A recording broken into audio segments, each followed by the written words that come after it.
Hey, what's up, guys?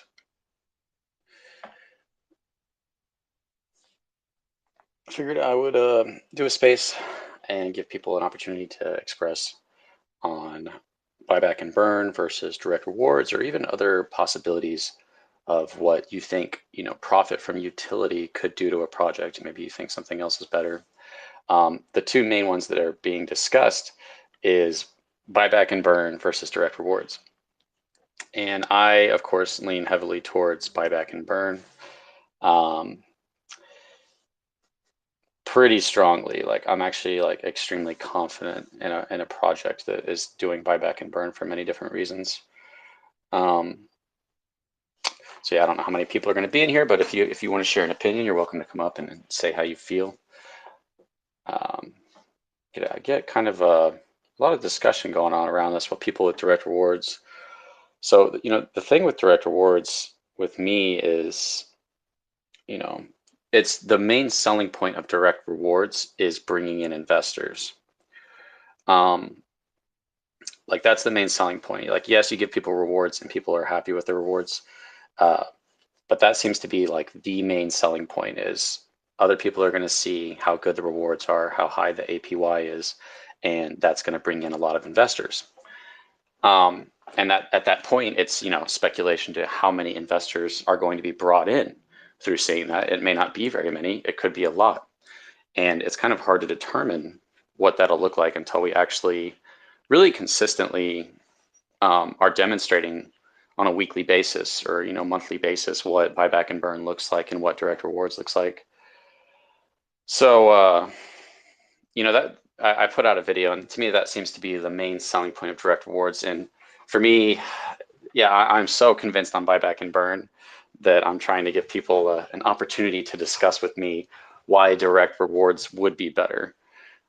Because with direct rewards, and I said this in my video, whales seem to be the problem with every project is, you have your initial pump and your dump, and then you have all these holders who have a large amount of tokens they can sell into the liquidity pool and pull the BNB out.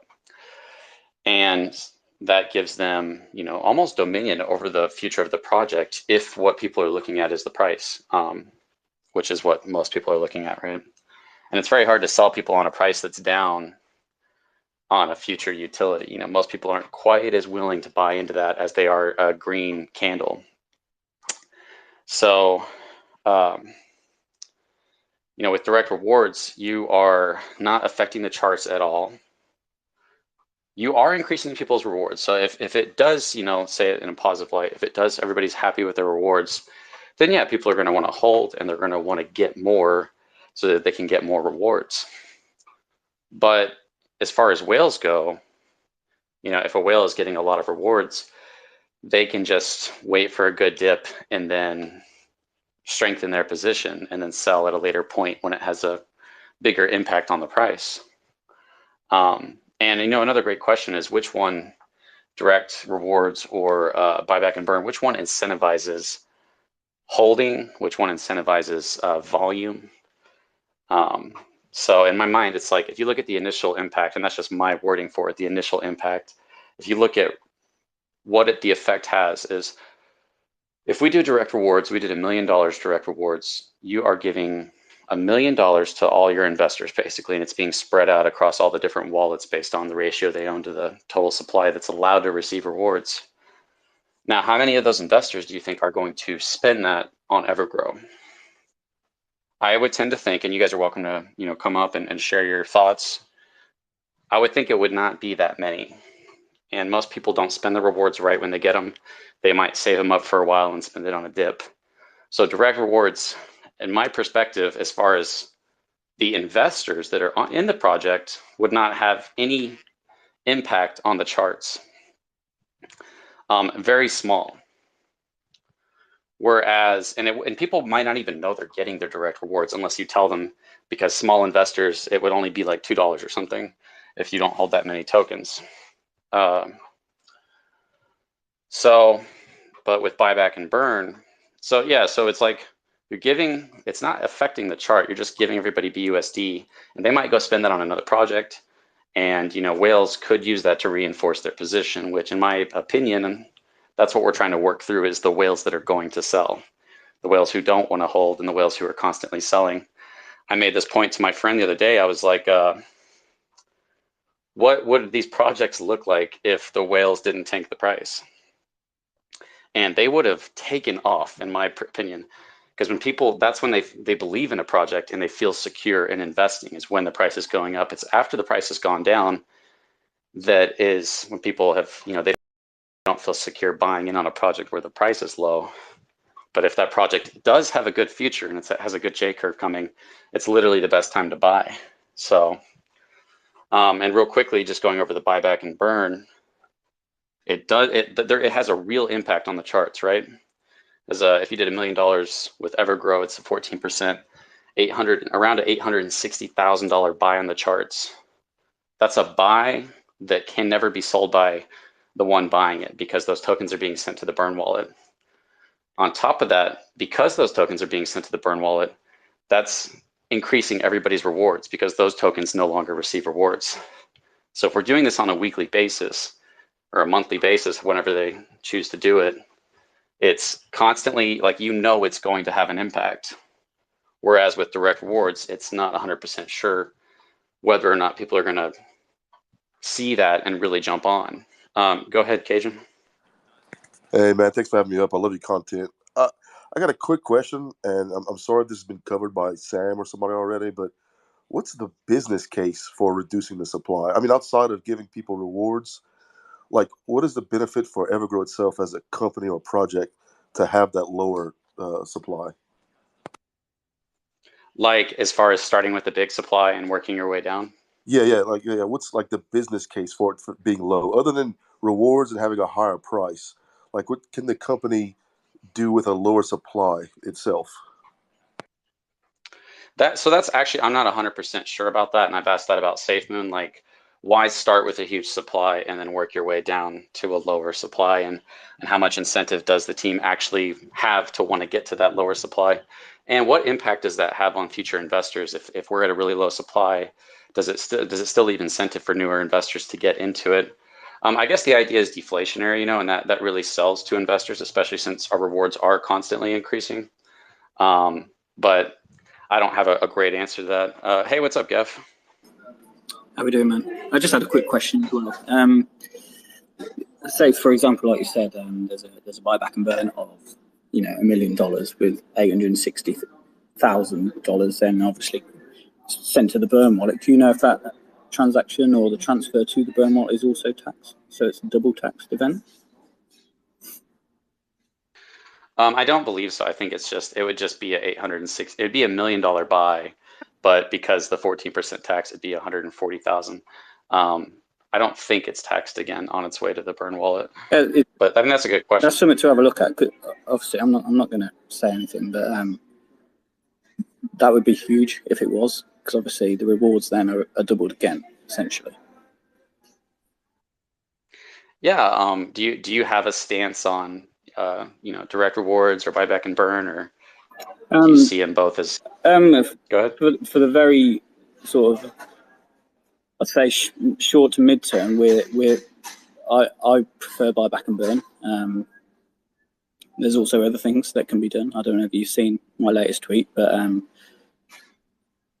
buyback and burn definitely for the foreseeable, like potentially for. Yeah. What other things could be done? Like, those are great things to look at. Well, something that we just introduced was obviously EGC doesn't have staking, but with our staking pool, we are now ratioing our buyback and burn. So 75% of that is going to be burnt and sent to the burn wallet. So we've got double taxed event there. But the remaining 25% that we buy back and burn in our token is going to be replenishing the staking pool. So our APR for staking is going to be ever increasing.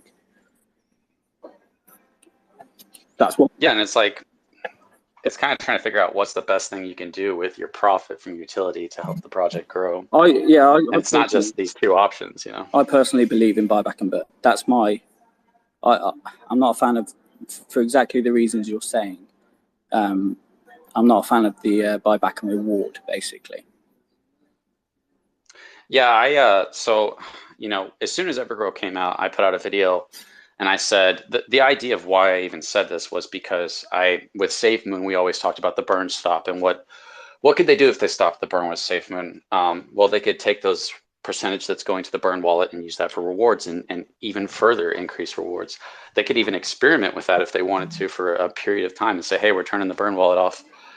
Well, they actually, with their V2, they switched to how Evergrow does it, because with Safemoon, you weren't seeing those rewards until it stopped, but now they stopped it and it's able to increase at the same time.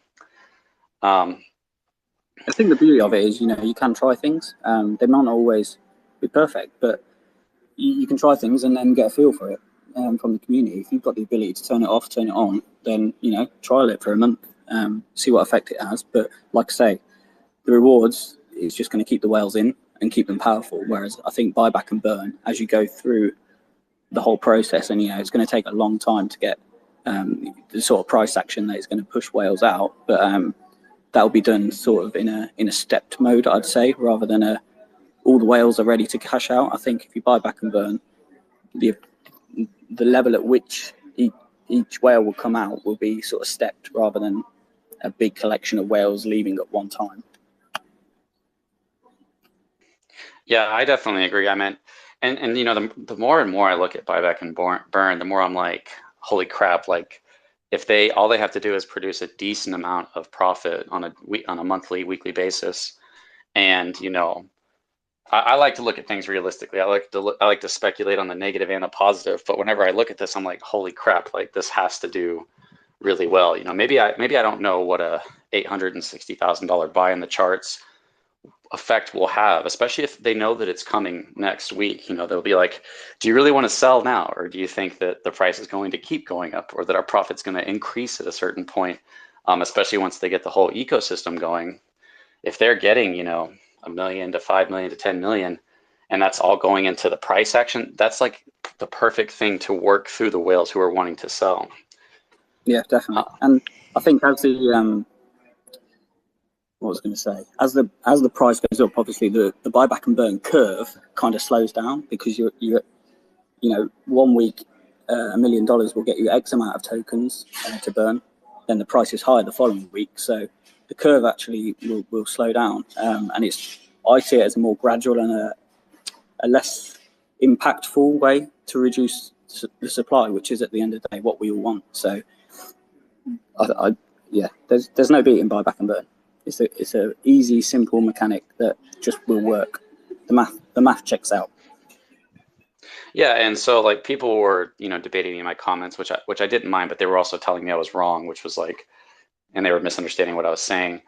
Which the whole point of what I'm saying is that when you add green candles to the chart, that's a direct effect on the price, and it can cause FOMO, and it's going to cause whales to sell, and both of those things are great things. And if they know that it's coming the next week and the next week after, then it's more likely, in my opinion, to create FOMO while still hitting these selling points for these whales who are going to sell no matter what.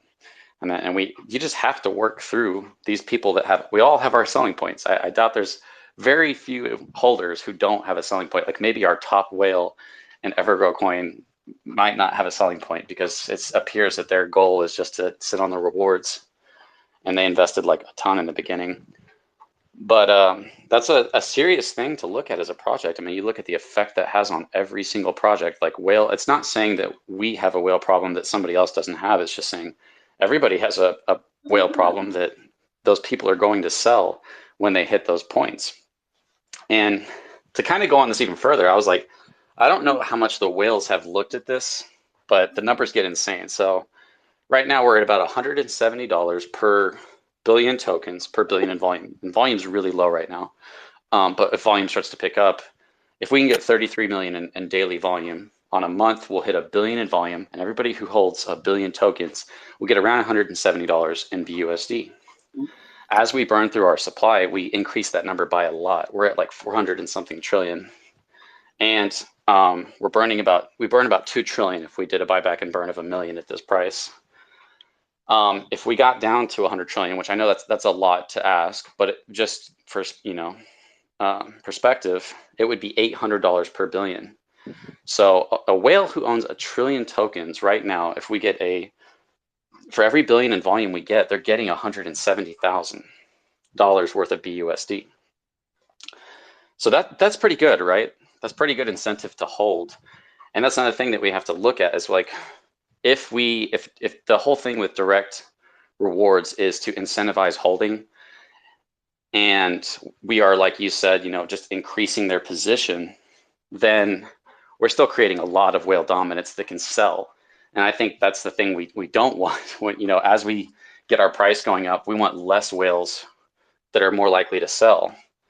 And like the best thing that can happen right now is for whales to sell at the low price. And what's going to incentivize that? Buyback and burn or direct rewards? Clearly, it would be buyback and burn would incentivize selling. It would incentivize volume. And the main thing that I was saying is that on the initial impact, with direct rewards, we see everybody getting BUSD, but I doubt very many of those holders, a very small percentage, is going to buy Evergrow. We're not going to see volume from that. With buyback and burn, you're going to see, like I said, you're going to see a big green candle. You're going to see whales taking profits. Or if whales aren't taking profits, you're going to see FOMO kicking in with those green candles like we always see, which tends to lead to pretty good upward movement. Now, outside of that initial impact, like one is guaranteed with buyback and burn, and with direct rewards, there is no guarantee of any. It's probably very small. Outside of that, both of those things have the different draws to bring in investors that could bring in a lot of volume. Now, some people would think that direct rewards is more likely to bring in a lot more investors that would create a lot more volume than buyback and burn would. But in my mind, buyback and burn has just as much potential, if not more, with the FOMO. If we see big green candles, I mean, here's the thing: is like we can work through. How many whales do we have to work through before they stop? There's nobody that has a selling point, and the chart's finally able to go up a decent amount. And when the chart goes up, that's when you get new investors.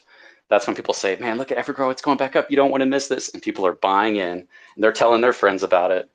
And that's when we see big things happen. Now I know that APY with all these new tokens coming out does seem to be a big selling point. So I'm still open to that. But from my perspective, it still seems like buyback and burn outside of the initial impact is more likely to bring in investors and volume from investors than direct rewards. Now, that being said, because we're burning through tokens, because we're burning through our supply, buyback and burn is insane for that at these lower prices. As the price goes up, we burn through a lot less tokens. If we gain a zero, we'd only be burning 200 billion for every million in buyback and burn from profit from utility. That doesn't include our regular volume, so that's also nice to keep in mind. Yeah,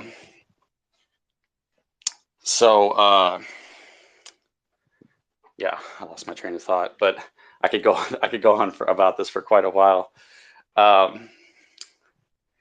Did you have something you want to say to that? Oh, sorry. Let me get Troy up here.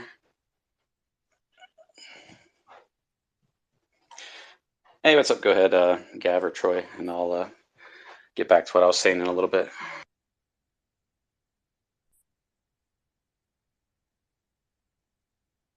If you want to. Do you want to talk, Troy? Yeah, I'll let Troy go. Hey, just for clarity, thank you for opening this space. Crypto Control, I know you cover many projects, and I've heard in this project you're mentioning Evergrow, which obviously I hold because it's part of the Safemoon family there, and so I hold some of it. The topic of buyback and burn, are we primarily speaking of the Evergrow buyback and burn process, or some of that Safemoon conversation as well? Just for clarity on my end. Yeah, so it's really just an open discussion on profit from utility with any project. We're just using Evergrow as an example because I think that's the hottest one I see going on with discussion regarding only two possibilities with tons of possibilities of what you could do with your profit. And one of those things is buyback and burn, and the other is direct rewards. But it's not talking about the fee. It's not talking about the 2% from the 14% fee on transfers of buys and sells. It's talking about like once they get their utilities up and running, like Crater and the exchange, and they pay their team, they pay the cost to run it, and then they take all their profit and they pour it back into the project through a buy and burn or through a direct rewards. And we're just discussing what's best for the project overall. Awesome, man. Hey, anytime you're holding a space, I'm taking notes. So I'm just going to go down as listener, and I really appreciate you explaining the project and the process. Thank you so much. Thanks, man. I really appreciate you. And anybody else is welcome to come up if you have an opinion on it, or you want to tell me how stupid I am. Did you have something you wanted to say, Gav?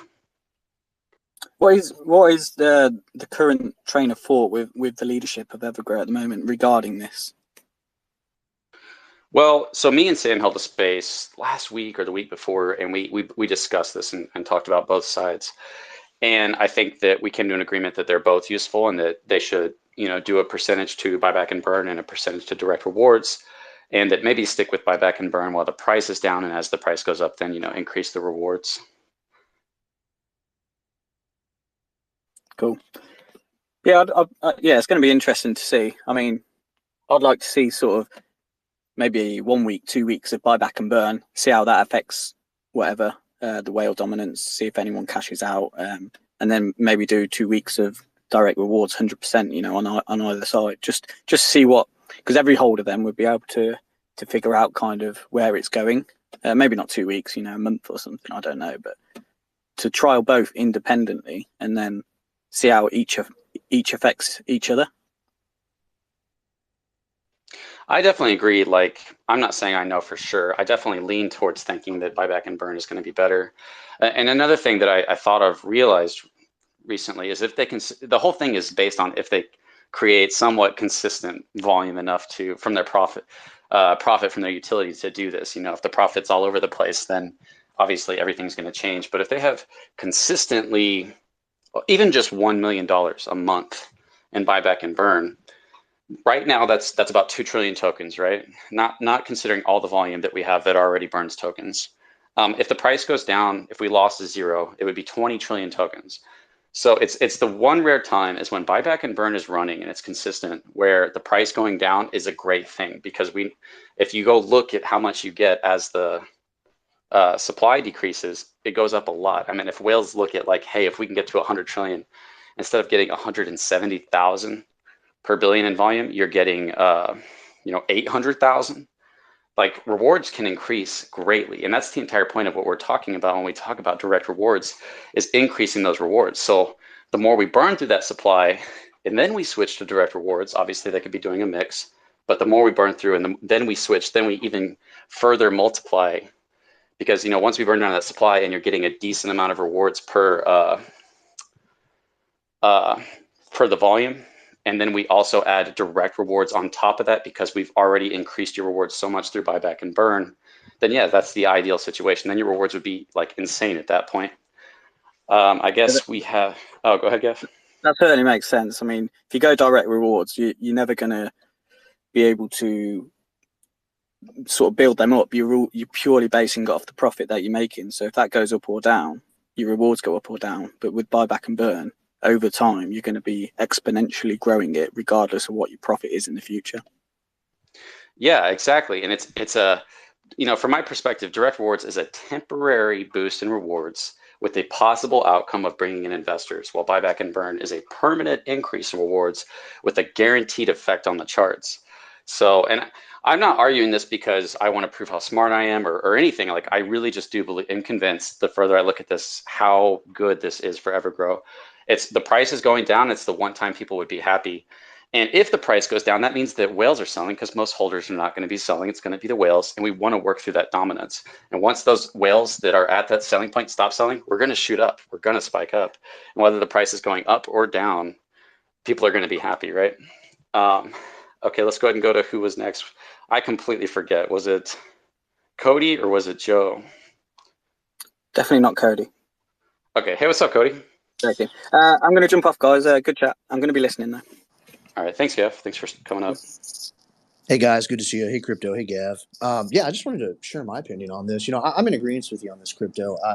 For me, I recognize, and again, opinion only, that I really believe that buyback and burn is extremely important for a good while in the beginning stages of building a project. I mean, just like you said, you got to work through the supply, and like Gav was mentioning too, if you don't, then you're just doing buyback and reward all the time. You really don't have an incentive at that point for the price point to go up, right? You've got to have something there that stabilizes that, and once more volume comes. I think over time you slowly transition into raising the percentage of buyback and rewards versus buyback and burn. I mean, simple as that. And then, of course, along the way, you've got to analyze the data and run trials and really see what's benefiting it, per comparing it to the market at the time as well. So, I just wanted to share my thought on it. It's not really any different than I think your thought. I'm kind of in agreement with, pretty much everything that you've said about it. And really appreciate all the info you've been putting out there about this because it's a topic that I think is really important for the community to understand. In the early days, you talked a lot about how, and I think you and I've even spoke about it, how, the buyback and burn is just not understood by the community, and it really needs to be because it's such a crucial part of the development of the token, and the projects at hand, everybody's project that offers that in a deflationary sense. So Yeah, thanks, man. I really appreciate you coming up and saying that. And yeah, I mean, I could go on forever about buyback and burn. I really am convinced that it's the solution to the problem because, like I keep saying, the main problem we're seeing is whale dominance. And, I think the only other question on that side would be like, hey, if we burn through our supply too quickly, are we leaving incentive for later investors to get in?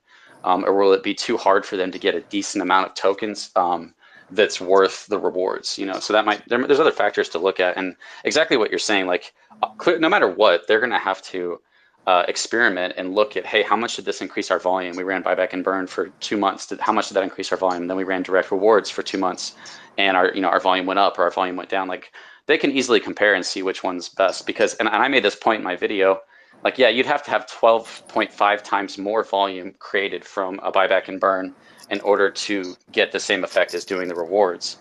But that's where I'm like, buyback and burn has the potential to incentivize higher volume enough to possibly make up for what the rewards would have been if they had done that. But the rewards does not have the potential to make up for how many tokens would need to be burned. It's like 40 or 50 times, 44 million in volume is what you would need to get the same burn. And that would have to be incentivized from the direct rewards. And that obviously, in my opinion, is not incentivizing volume. So that's just nowhere near close. So, with one, you have the potential to get the other, and with the other, you don't have the potential to get the buyback and burn. Yeah, exactly. It's not going to be sustainable with the other, I mean, that's why the buyback and burn is so crucial at first because you got to work that supply down. And to that gentleman's question earlier about like why buyback and burn, why deflationary, like what I think his question was something about why does Evergrow or any coin start with the supply they do? That's that's kind of the ultimate question that I think everyone asks in this space because tokenomics is so new is, well, why don't they just start with a lesser supply? It's actually very simple. I mean, it's just as the old fable goes, supply and demand. It really comes down to that. I mean, versus, an inflationary currency or token that has an unlimited supply versus a deflationary that's got a fixed or a continual decreasing supply. I mean, it really is about supply and demand. As you work down through the supply, the demand becomes greater. Therefore, it pushes the price action and also the volume along the way. But there's no hard data yet. I mean, there needs to be more time and there needs to be trials run on this. And we'll be able to look back in years, I think, and not long, right? A couple years, we'll be able to look back and there will be finite data to really run some detailed, analysis on and really see the difference. And I think in a few years, maybe, I don't know, it's hard to say, right? 2 to 4 years of data, we could, who knows? I mean, we could really turn the corner to a whole new evolution of this. It's so hard to say because really the only constant here is change, right? So real quick, I know we need to go to Joe. I just want to ask this question to people. If direct rewards does not incentivize bringing in investors, it just barely affects that, would it still be worth doing? And I know that's a tough question, but I'm just curious, anybody up here's opinion on that? I say no at first. Yeah, you wouldn't think so, right? Like that's the main selling point of direct rewards is that people are going to see that and want to possibly jump in because the rewards are so good. Yeah, exactly. Hey, what's up, Joe? Sorry for keeping you waiting, man. Hey guys, what's up? How's it going? Pretty good. Good, man. Well, listen, I've not kept up with this at all. It's been busy the last couple of weeks, but I might have a very, very dumb question for you guys here. Are you ready for it? Yeah, go ahead. All right. So I was just thinking there. Obviously, we're talking about the buyback and burn versus the direct rewards here. But obviously now Evergrow has Creator coming out and NFT marketplace. Yeah. So would it? And again, I'm sorry if this is a dumb question, but would it be possible to kind of like have one feed the buyback and burn and one feed the direct rewards? Would that be possible, or is that just completely an insane question? No, people have already suggested that. That's definitely possible. They could pick certain utilities. It would basically just be kind of winging it and saying, we don't know how much, because the entire point is Yeah. understanding which one's better for the project. So it's not, Mhm. if one's better for the project, then you want to put all your profit towards that. You don't want to mix it Yeah. up. So I'll tell you the if reason. yeah, go I'll ahead. tell you the thinking behind this. Sorry for cutting you off there. The thinking behind this is because I mean, if you have 10 investors in a project, like obviously not all 10 of them would be, up for price action. Like I know with the time difference, even myself, if you're more looking at swing trading, then like if the price goes up, you can dump some tokens and make some money, and then when the price goes down, get in more. But it's difficult to do that with different time zones and all of that. So I think a lot of people are in projects for the rewards, the passive income. um so that's just my thinking. Like when I'm talking about different utilities providing, like let's say Creator goes to buyback and burn, the NFT marketplace, the revenue, the profits from that goes to direct rewards. It kind of keeps everybody happy. What's more um likely is that they would take all the profit and then figure out what percentage they would want to go towards buyback and burn and direct rewards instead of uh just hoping that one is enough. But it's a yeah. good question. Cody's actually part of the community manager, so I think he would probably agree with that. But if you had something you wanted to say about that, Cody, you could. I agree with that fully. I mean, it's a great question, actually, Joe. Yeah, I mean, and Crypto's right. Some folks have brought this up. Is it possible? Yeah, I mean, definitely. Almost anything's possible, right? So, but it really just comes down to, like you said, what is going to be the best move for the community as a whole? Maybe at some point in the future, which kind of goes back to the whole discussion of BBB versus BBR, as I call it, buyback rewards. Maybe in the future they will start to swing the percentages more. But yeah, I mean, right now everything will be buyback and burn, and who knows what the future holds. They could start to increase part of that percentage to rewards and decrease part of that to the burn, so we will see. Yeah, 100%. Okay, so I think it was EGC fam, and then Leo. Hey guys. Uh, Hey. first, thank you for the content and everything, and your effort. It's a huge help for us. Oh, thanks, man. Okay, so actually, I'm a big supporter of the straight up rewards on this one. It's 8% per buy, sell, or transfer or whatever for actually getting your BUSD. So that apparently doesn't stop, but if you shift that to 100%, like coming from utilities, then you get the 12.5 something, great, more rewards, So with buyback and burn not stopping, actually being, it's the contract, it's always there. But when you have this input of profits from utilities to actually distribute everything in BUSD, yeah, whales apparently get more, but at the end of the day, everyone gets more. So that's why I'm more. At the end of the So day, even you're basically if saying you're a whale. No, I'm just playing, no, man. I'm definitely not a whale. Okay, definitely not a whale. But yeah, even for me as a small bag holder, if I get like more BUSD, I can just save them, just buy the dip, increase my bag, and everything. I mean, the burn will be there. There will be, like we can see today, the market, and especially Evergrow is, is kind of down, but you still have funds in buyback and burn. The average is looking great. So, I mean, in a better market condition, definitely it's going to be higher. But again, as a small back holder, I will have, more funds to improve my position if I want to. Maybe I don't want to buy more or something, or I want to buy a burger or something with my BUSD at the end of the day. But it's my choice, and I have I have BUSD to actually decide. Okay, I'm buying now. I'm buying a dip or something. So I get reflections. I get a budget out of nowhere, just because I hold the coin.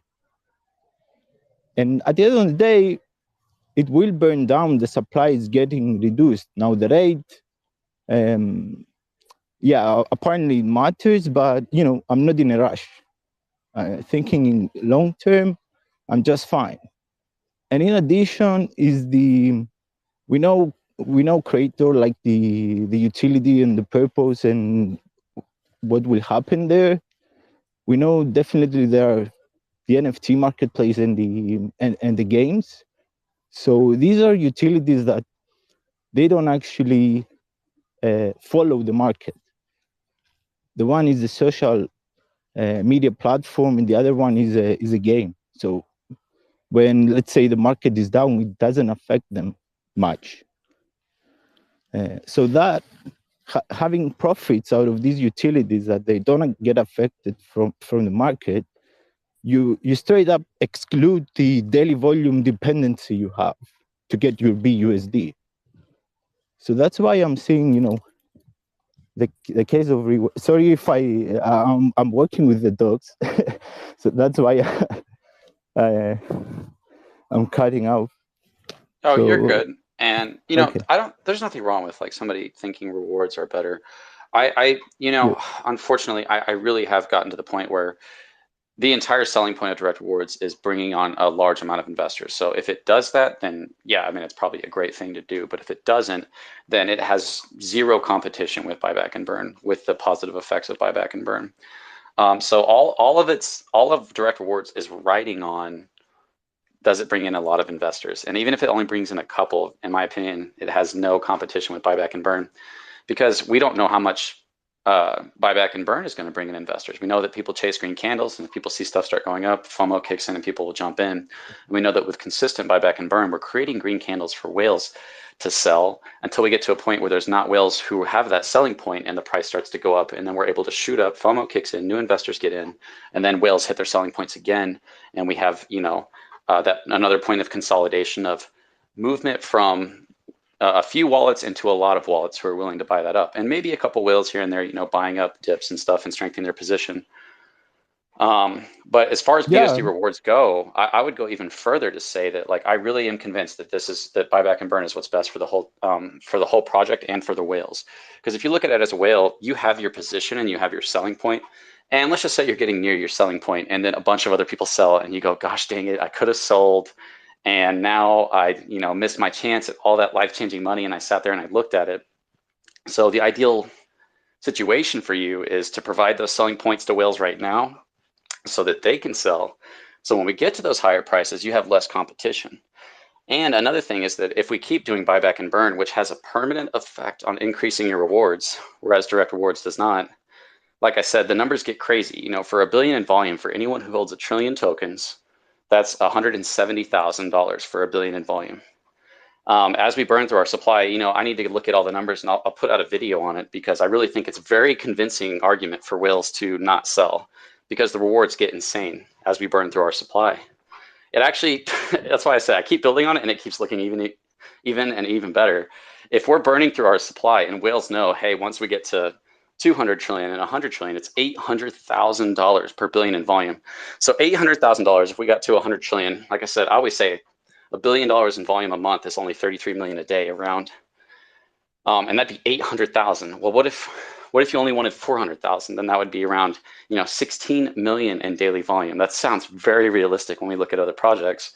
So I think the whales, they may not even know how rewarding it is to hold if they create consistent volume as we burn through our supply. And I think that's a bigger selling point on whale dominance and on holding than direct rewards.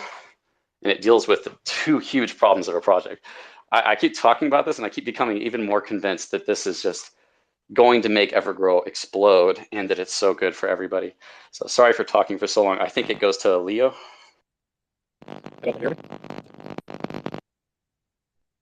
Yeah, your mic's hurting on us, but that's okay. Thank you very much. Open the space and bring all the video. We appreciate that. Now, my opinions. Hey, Leo. Hey, Leo, you might want to try to reconnect. Your mic's being really funny.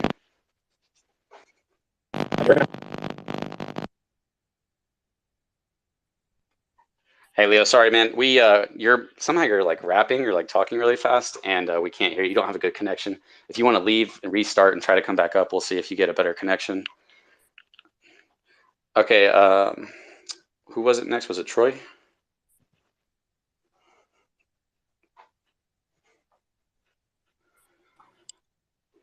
Sorry, I had you guys muted. Yeah. No. Hey, Leo, is that better? Okay, that's much better. Sorry, Leo, Yes. go ahead. So I just want to say thank you very much, Crypto, for opening the space and putting the great videos out there for educational purposes. In my opinion, I think so. I'm more leaning into the reward buyback and reward. Because when I look at buyback and burn, I know the whole argument about well dominance, but I think so there is always going to be well dominance in a project. Don't you think so? At the beginning of a project, for example, let's take Evergrow. At the beginning of a project, we will consider someone who holds 1 trillion or more a whale. But as price continue to goes up, now it's 500 billion. Then it's going to be 100 billion. Then it's going to be 50 billion. There is always going to be whales on projects as price continue to go up. So there's always going to be well dominance around it, So I'm not saying like we need to kill all the whales. But what I'm saying is that in order for most of us sellers to hit the prices that you're willing to sell at, even if it's just a fraction of your bag that you have a goal set for, or to just hit prices that help the project grow. I mean, there's two things. It's like people have their selling points, and we also need the price to go up for people to look at it and get attention and people to start jumping in on a mass scale. So whales keeping price down is a big deal, and not all whales are going to sell. So we're not necessarily talking about getting rid of all whale dominance. We're mostly talking about working through the whale dominance in a healthy way, because all that is holders who are selling at certain points. There's always going to, and when you talk about price going up and creating new whales, that is going to happen, but that's what we want to happen. We want the price to go up. We want new whales to go up. We want the later investors to be rewarded for holding for so long. You know what I mean? We don't just want to say, and I'm not saying you're saying this, well, we're always going to have whales, so let's just not worry about working through the number one thing that keeps the price down. No, yeah, and I think so. The argument of the rewards, I think so, is beneficial for the whales too, because they might be getting more rewards, so they're not going to be selling as much. Yeah, and like the kind of the problem I see there is because they get so much in rewards, like I just said, for $1 billion in volume, however long that takes, volume's very low right now, but if we hit $1 billion in volume, however long that takes, months, 5 months, whatever, they're getting $170,000. And that allows them to look at the price, and if the price goes down, they can strengthen their position. A lot of whales try to do this. They try to sell at the top and then rebuy the exact same amount of tokens or more for cheaper at the bottom. And that's why the people think that there's a lot of whales who will invest time and money into getting people to FUD a project so that they can buy back in and re-strengthen their position. But that's what direct rewards kind of would be incentivizing, is it's strengthening the whale's position. That's one thing I didn't quite really like about Safemoon, is the top holders are getting the most reflections. They're getting a ton of Safemoon, and whales already have dominance. So if you take rewards tokens, it's like an extra dominance to maintain their position in projects, where with buyback and burn, it's presenting opportunities for whales to sell. And if whales don't sell, the price goes up a lot until they do. Yeah, but it goes back to that if the price is low, like for example, right now, using the EGC as the example, uh, lo- uh, it's more beneficial for people to buy and keep increasing their wallets and hold more tokens. If price goes up, then it's going to be hard for the bottom wallets to continue to buy and increase their size. And this is something I was talking about, and thank you for coming up and making good counterpoints. You know, what I would see as a counter to that is kind of what we see in the market is people don't like buying when it's cheap, because when it's cheap, there's a lot of fear and uncertainty on whether or not the project's going to deliver.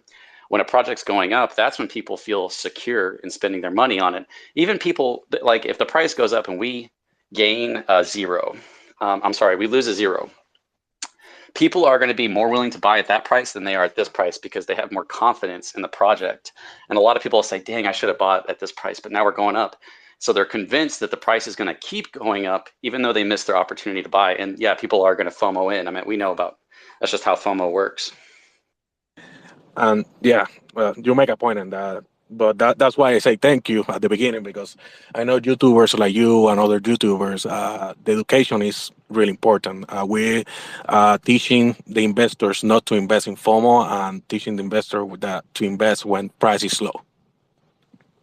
Well, it's, you know, it's always a gamble. You know, nobody ever knows what's going to happen. There might be some clear signs, but even if you go look at the beginning of Evergrow's chart, while it was going up, there is a huge part of those people who were buying at FOMO on the way up that made big returns. So it's not always necessarily buy when it's red and sell when it's green. It's just kind of getting a little bit lucky and anticipating.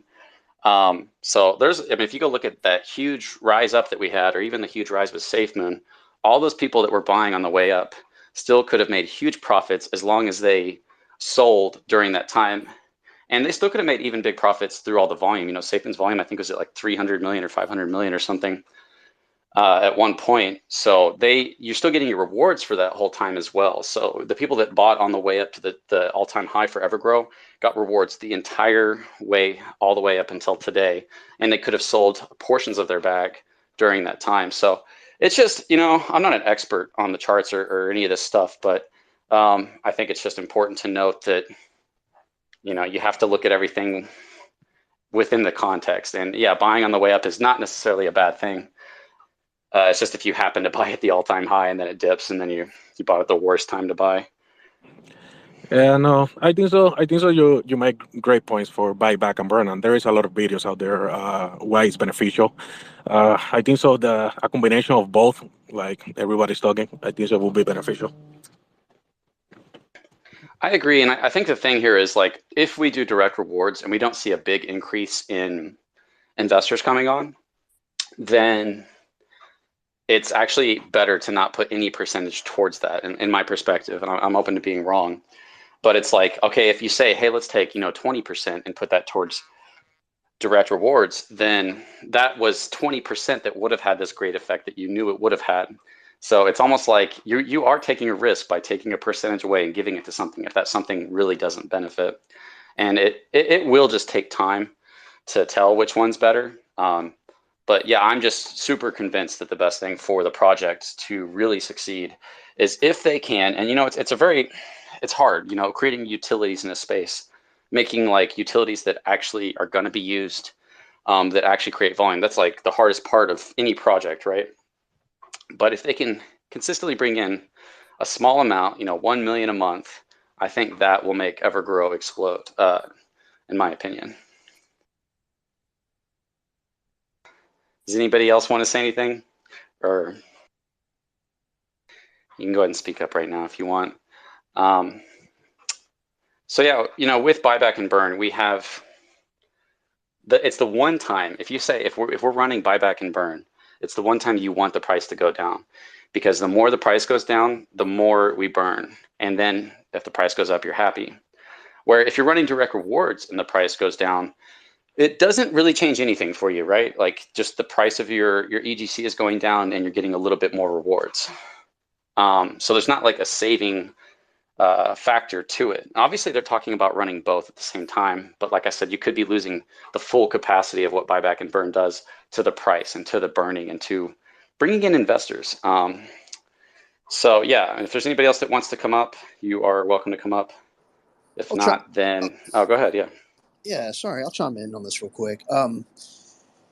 Yeah, I mean, so think about like this. If a project generated $1 million for buyback and burn, let's just say EGC from something like Crater, right? Crater profits. They're going to buy $1 million worth of EGC with that and burn it.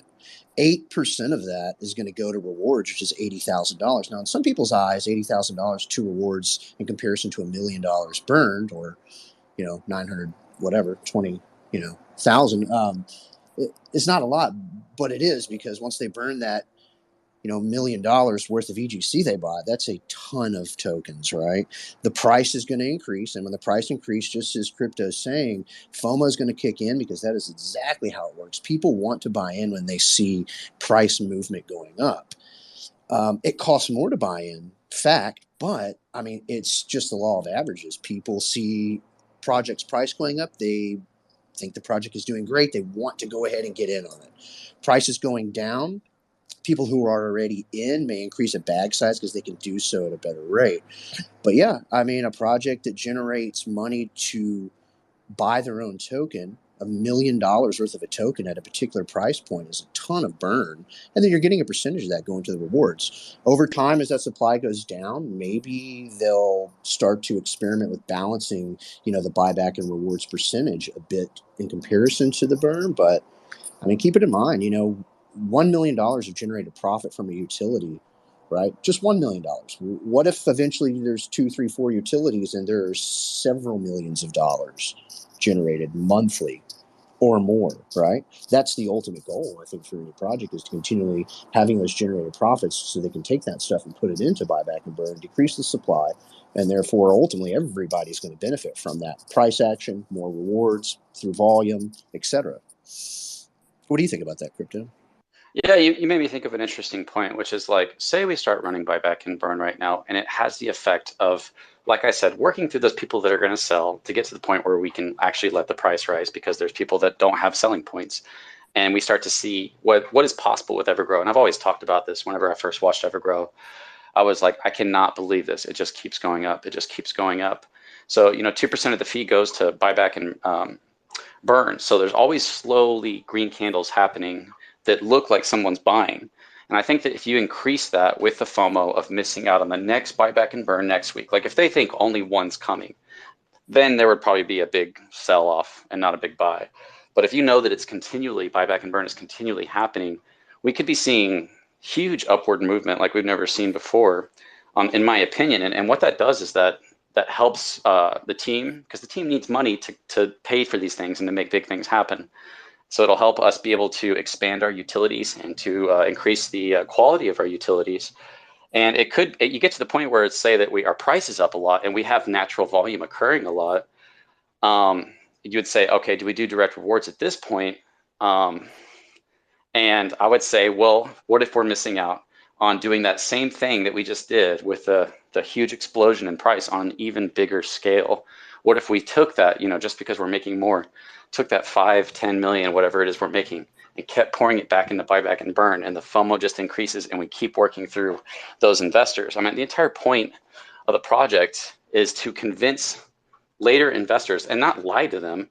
There has to be something there for them to actually want to get in. You don't just want to try to convince a bunch of people to get in on a project so you can sell your bag. There needs to be actual incentive for them, for something positive to happen to them.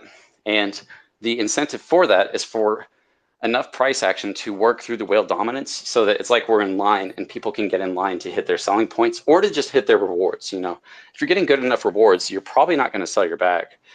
So 100%. that's, yeah.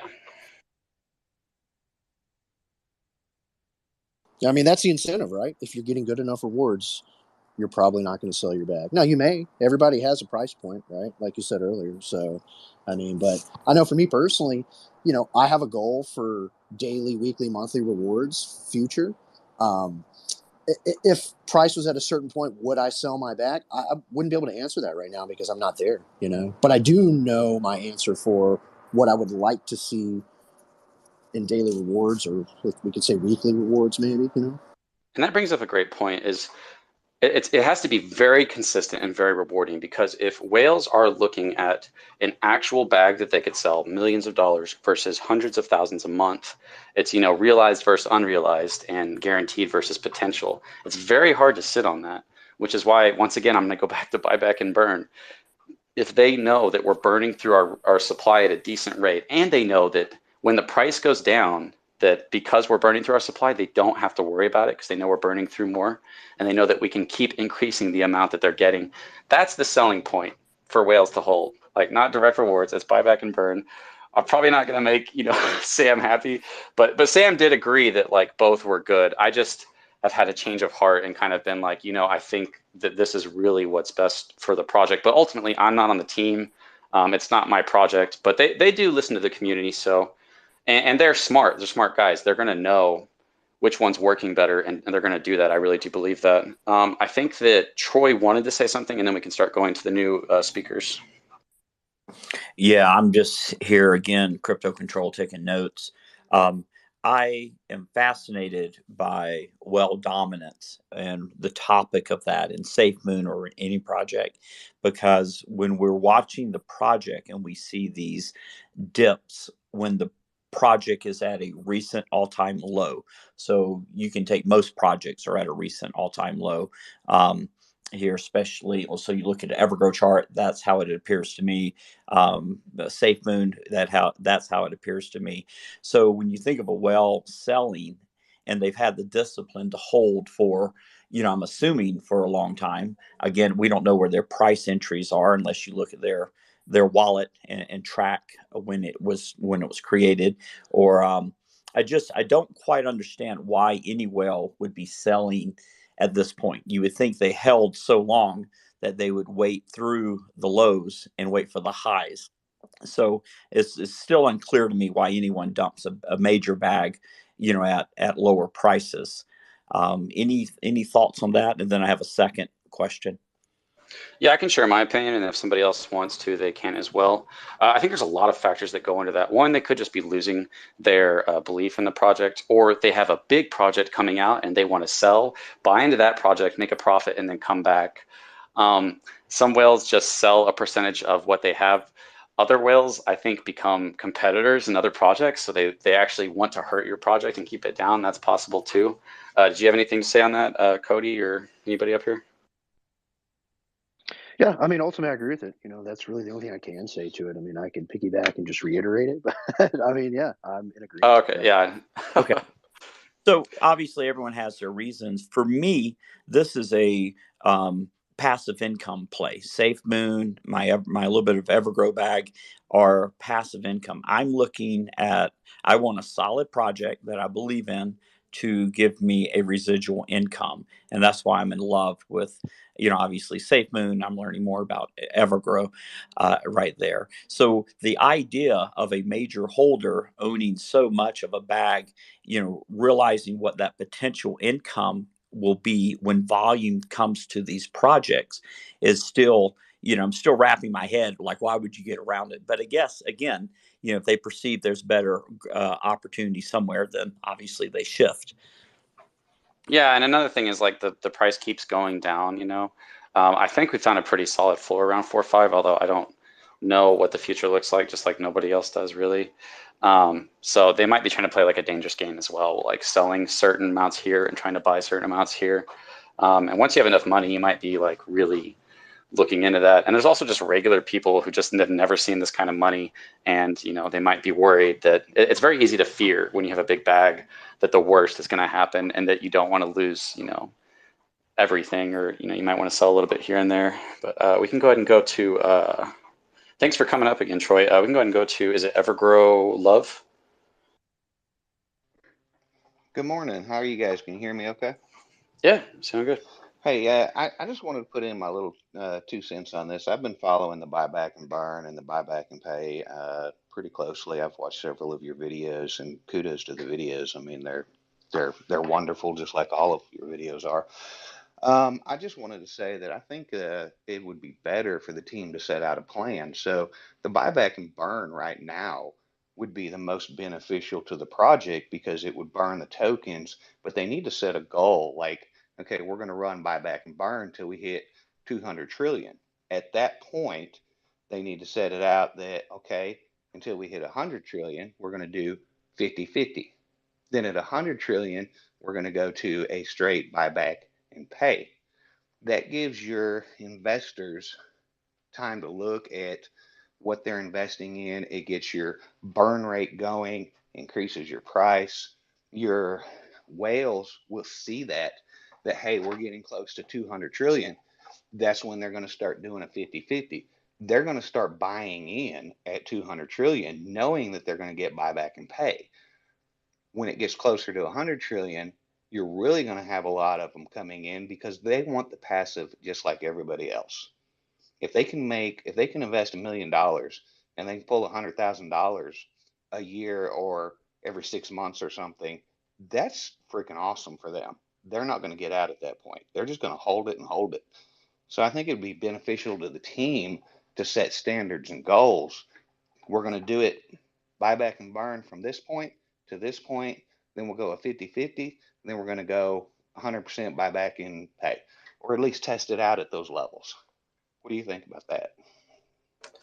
Yeah, I think it's a good thought. You know, in my perspective, it would just be like, I don't think that the decision on how to do it should be like, you know, profit from this utility goes to this or this percentage to this. I think it should fully be on like, what is the impact that both of these things have and when's the best time to do it. And they could constantly be, adjusting that. But they definitely could, like, if they realize that they're both almost equally beneficial, yeah, they could easily do something like that. Thank I you. I think they'll start appreciate to it. I weigh just that. wanted to put that out there. Yeah, I think it's a great point. I think they'll start to weigh that out, more and more as time goes on, and probably much sooner than we all think. I couldn't see why they wouldn't be looking into it. We'll see. And you're right. I mean, I think whales are more incentivized to sell when there's not a lot of volume movement, right? That's what we see on the candles. And when there is more volume movement, they're getting bigger rewards. Why sell if you have so much invested? You're getting a huge percentage return, right? Just from holding. Yeah, and that's kind of another interesting thing. Like, I'm sure there's so many factors we just don't know because we haven't been through it and haven't, experienced it. But if we get Evergrow running, I think we talk about getting to lower supply. In my mind, the price would have to be very high. If we're getting to these lower supplies, like 100 trillion tokens, circulating supply that receives rewards, and 1 billion tokens is getting you $800 per billion in volume at that point. That's going to be very highly, high demand, like Cody was talking about. And I think that's an insane point to make, that as we burn through our supply, there's going to be high demand for the same amount of tokens than there is previously. So that's another thing to think about is, I think I saw somebody say this, and I don't think it's right. They said that with the buyback and burn, they said they thought we saw like 2 green candles, and I don't think we do. I think we just see, one from the buy, and then we decrease the supply. And I don't think that the burning of the tokens is enough to have a green candle in the chart. I could be wrong there, but as we're burning through our supply, it's also, yeah, I mean, eventually you're saying, hey, for this many tokens, you can get this much in volume, and we're consistently giving this out in rewards. At the end of the life of Evergrow, towards, once they've built everything and got everything set up, it might just be like, hey,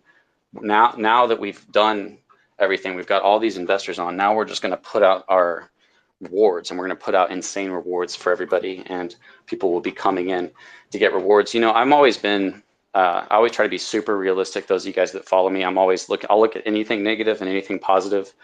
And my vision for Evergrow, if they can do the hardest part, which is profit from utility, it's very hard to imagine that this isn't going to be huge for even smaller investors.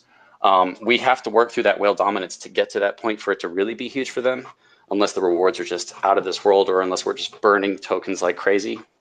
So yeah, go ahead, Zebik. Hey guys, thank you for having me up here.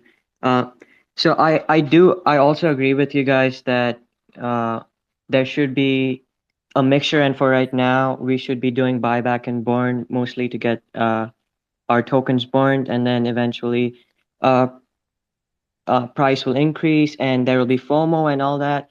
But like I also think that buyback and burn, it might help the price increase, but not necessarily stay up there.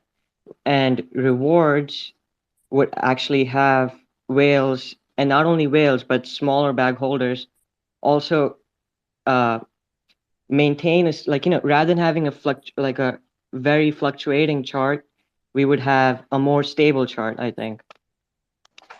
So the thing about that is, and thanks for coming up, man. I appreciate that, and I appreciate you giving your perspective. Is you want a fluctuating chart with a rewards token. The more ups and downs there are, the more rewards there are to all holders. So yeah, you definitely would want those ups and downs. And like I said, those ups and downs is not smaller investors selling. Like we know that smaller investors are just not selling their tokens for the most part. They're waiting. Their selling points are way past what, the larger investors are. So when we see those big ups and downs, what we see is a working through people who keep the price down at those price points because those are their selling points. You want to work through those because that's what allows us to go up. But eventually, people are going to not have selling points there as much, and the buying will outweigh the selling. And that's exactly what you want to see in my perspective. And I'll say this: I'm completely open to being 100% wrong on this. Maybe direct rewards, there's something I'm not seeing to it, like huge companies coming in or something. I don't know. I'm totally open to being wrong. It's not about being right or wrong. It's just about what is best for the community and what's best for the project as a whole. Yeah, I totally understand your perspective too. Thank you for having me up here. Yeah, thanks for coming up. Was there somebody else, or does somebody else want to say something?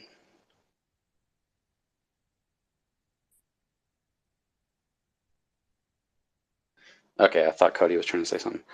So yeah, I mean, I think if you listen to the whole thing, I think we've made some great points, and that's where it's like, I feel like we're just like a tree that's growing with ideas, and we're branching out into what could be and what effects could happen with the buyback and burn and direct rewards.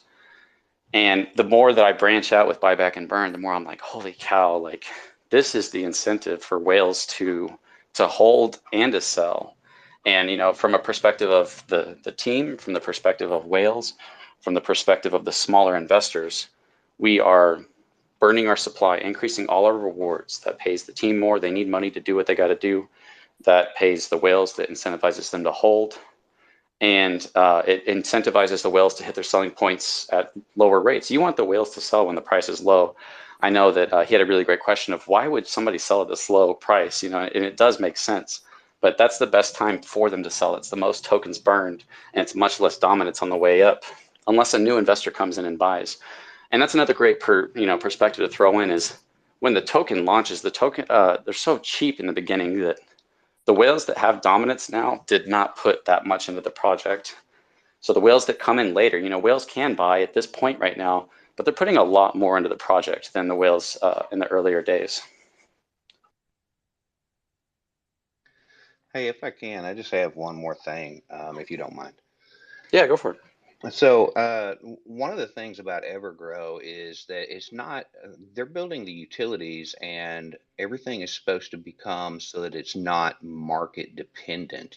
We can be in a down market and with the utilities, we're still showing a profit. We're still burning tokens. We're still doing everything because they're taking everything from the utilities and either burning or paying, whichever the case may be. But if you think about it, if the utilities are producing, let's just say they're producing only 100,000 a month, okay, and we're burning. If it gets to a point where we're burning enough and we can burn down to say half of our remaining supply in 2 or 3 years, I know I'm being optimistic, but if we can do that with the buyback and burn, then it would make sense for them to do that with buyback and burn with the utilities, then switch to the 50-50, because at that point they're going to slow down the burn a little bit. They don't want to get to 100 trillion in 3 years. Otherwise, you're really going to start looking at, okay, what do we got to do at this point? That way it slows it down, but it also pays out a higher APY, which gets your investors in there. If they're building everything based on the utilities and all this is coming in from the creation of the utilities and us going into the metaverse and everything else, as long as this stuff is successful, we should never be dropping what we're pulling in and pushing toward buyback and burn. We should continually increase with more users and more people getting on these systems, more people spending money. So at that point, you can already see that if we can burn to a certain point within a certain amount of time, that's going to only increase and speed up over time, which is why I said in the first place, they should do the buyback and burn just to get us to a certain point. Then they're relying on those utilities. They can do the 50-50. Within a few months, we're probably going to be at the same pace we were at before we switched to 50-50, because now we've got a lot greater user base, more utilities. And at some point, you're going to want to go to straight an APY, or maybe a slight burn, 10% to burn, 90% to APY, to slow down that burn so that we still have that circulating supply. We still have the people that are coming in to buy. We're still paying out great freaking rewards, which your whales are all of a sudden, you're flooding them in there at that point, and they're not going to sell. So I just wanted to point that out, that we got to consider the fact that Evergrow is basing all their utilities and their buyback and burn off of the profits from those utilities. They're going to be pushing them out left and right. I know there's delays, and I've voiced my opinion on those, but they're going to be pushing them out left and right. It's only going to increase. It's only going to go up and up. And the more utilities they get out, the faster we start, pulling in that money, paying the rewards, burning, whatever it is we decide to do. Every utility is only going to increase that. Yeah, thank you for saying that. And I just want to say that whenever I talk about whale dominance, I think that some people might tend to think that I think that we have a whale dominance problem, and I don't think we do. I think all of crypto does. And I don't know about you guys getting in on pre-sales. I've done so many pre-sales without agreeing to anything. Just, hey, I'll give you a pre-sale. I had a friend in here earlier. I'm not gonna say who he was. He said, hey, you want to cover my stuff, and we'll give you some tokens. I said, I can't do that. He said, you know what? I'll give it to you anyways. And I was like, that's how you get me to cover your project, because you're just hooking me up, and then I'll look at hooking you up. But then I have to tell people, because I'm not going to tell you about a project if I have a wallet. I'm not going to not tell you that, hey, I was in the pre-sale on that, so I haven't talked about any projects. But as far as whale dominance goes, I don't know how much of a problem we have. I wouldn't say, to me, it's like, yes, it's a problem. Like, you just have to acknowledge that. Those are the people keeping the price down. If they weren't selling so much, the price would go up. Those are normal people who have selling points. And as the price goes up, FOMO kicks in, more people get on, it explodes. We saw with Safemoon, they blew up to, millions of holders because of how much the price went up. That's when projects really explode. You go look at Squid Game token, that one really took off because nobody could sell, and then they rugged everybody. So the problem is that and it's a serious problem. Like, I'm not saying Evergrow has a problem. I'm saying all of DeFi has a serious problem. That the early investors are too dominant. The scales are too unbalanced, and in order for that project to become an actual company or to produce anything real, they have to outweigh, in a sense, the dominance that's been created in that project, because those people are going to sell. That's just a part of the equation. It's not a negative thing. They took the risk to invest early on, and they took the risk to invest the amount they chose to risk. I've invested on tons of projects and lost on most, in the hopes of hitting it, big on one, like people have with Evergrow, and like I kind of did with Evergrow, but not really. I talked myself out of a lot of money with Evergrow because I didn't know how big it was going to be. But yeah, I just want to emphasize that I'm not saying there's a whale problem with Evergrow. There's a whale problem with DeFi, and the best way to deal with that, you can't incentivize later holders to get into a project unless there's something to actually offer them, and that's going to be the price going up and rewards. And that has to continually be a selling point for later investors. And the only way for that to maintain a selling point is for whale dominance to go down, or for them to stop selling, which is once again why we get to me, the best sales pitch I've ever heard for a whale to hold is to know how much their rewards are once we burn through our supply, how much they increase from 170,000 right now per billion to 800,000 if we hit 100 trillion. and I need to look at the other numbers to compare, but your rewards increase insane amount. I mean, there might be some whales who really wish they wouldn't have sold. And I was, talking to Paul about this. The whales that hold towards the end, if we see that huge volume and we see a huge burning of tokens, they are going to be the ones who win the most, because they're going to get more than what their bag is worth through that consistent volume. And those are numbers we kind of look at, is how much does it take to get what your bag is worth in volume. And so, yeah, I just wanted to say that. We can go ahead and, if there's somebody up here that wants to talk, they can. If not, we can go to Joe. I have a comment.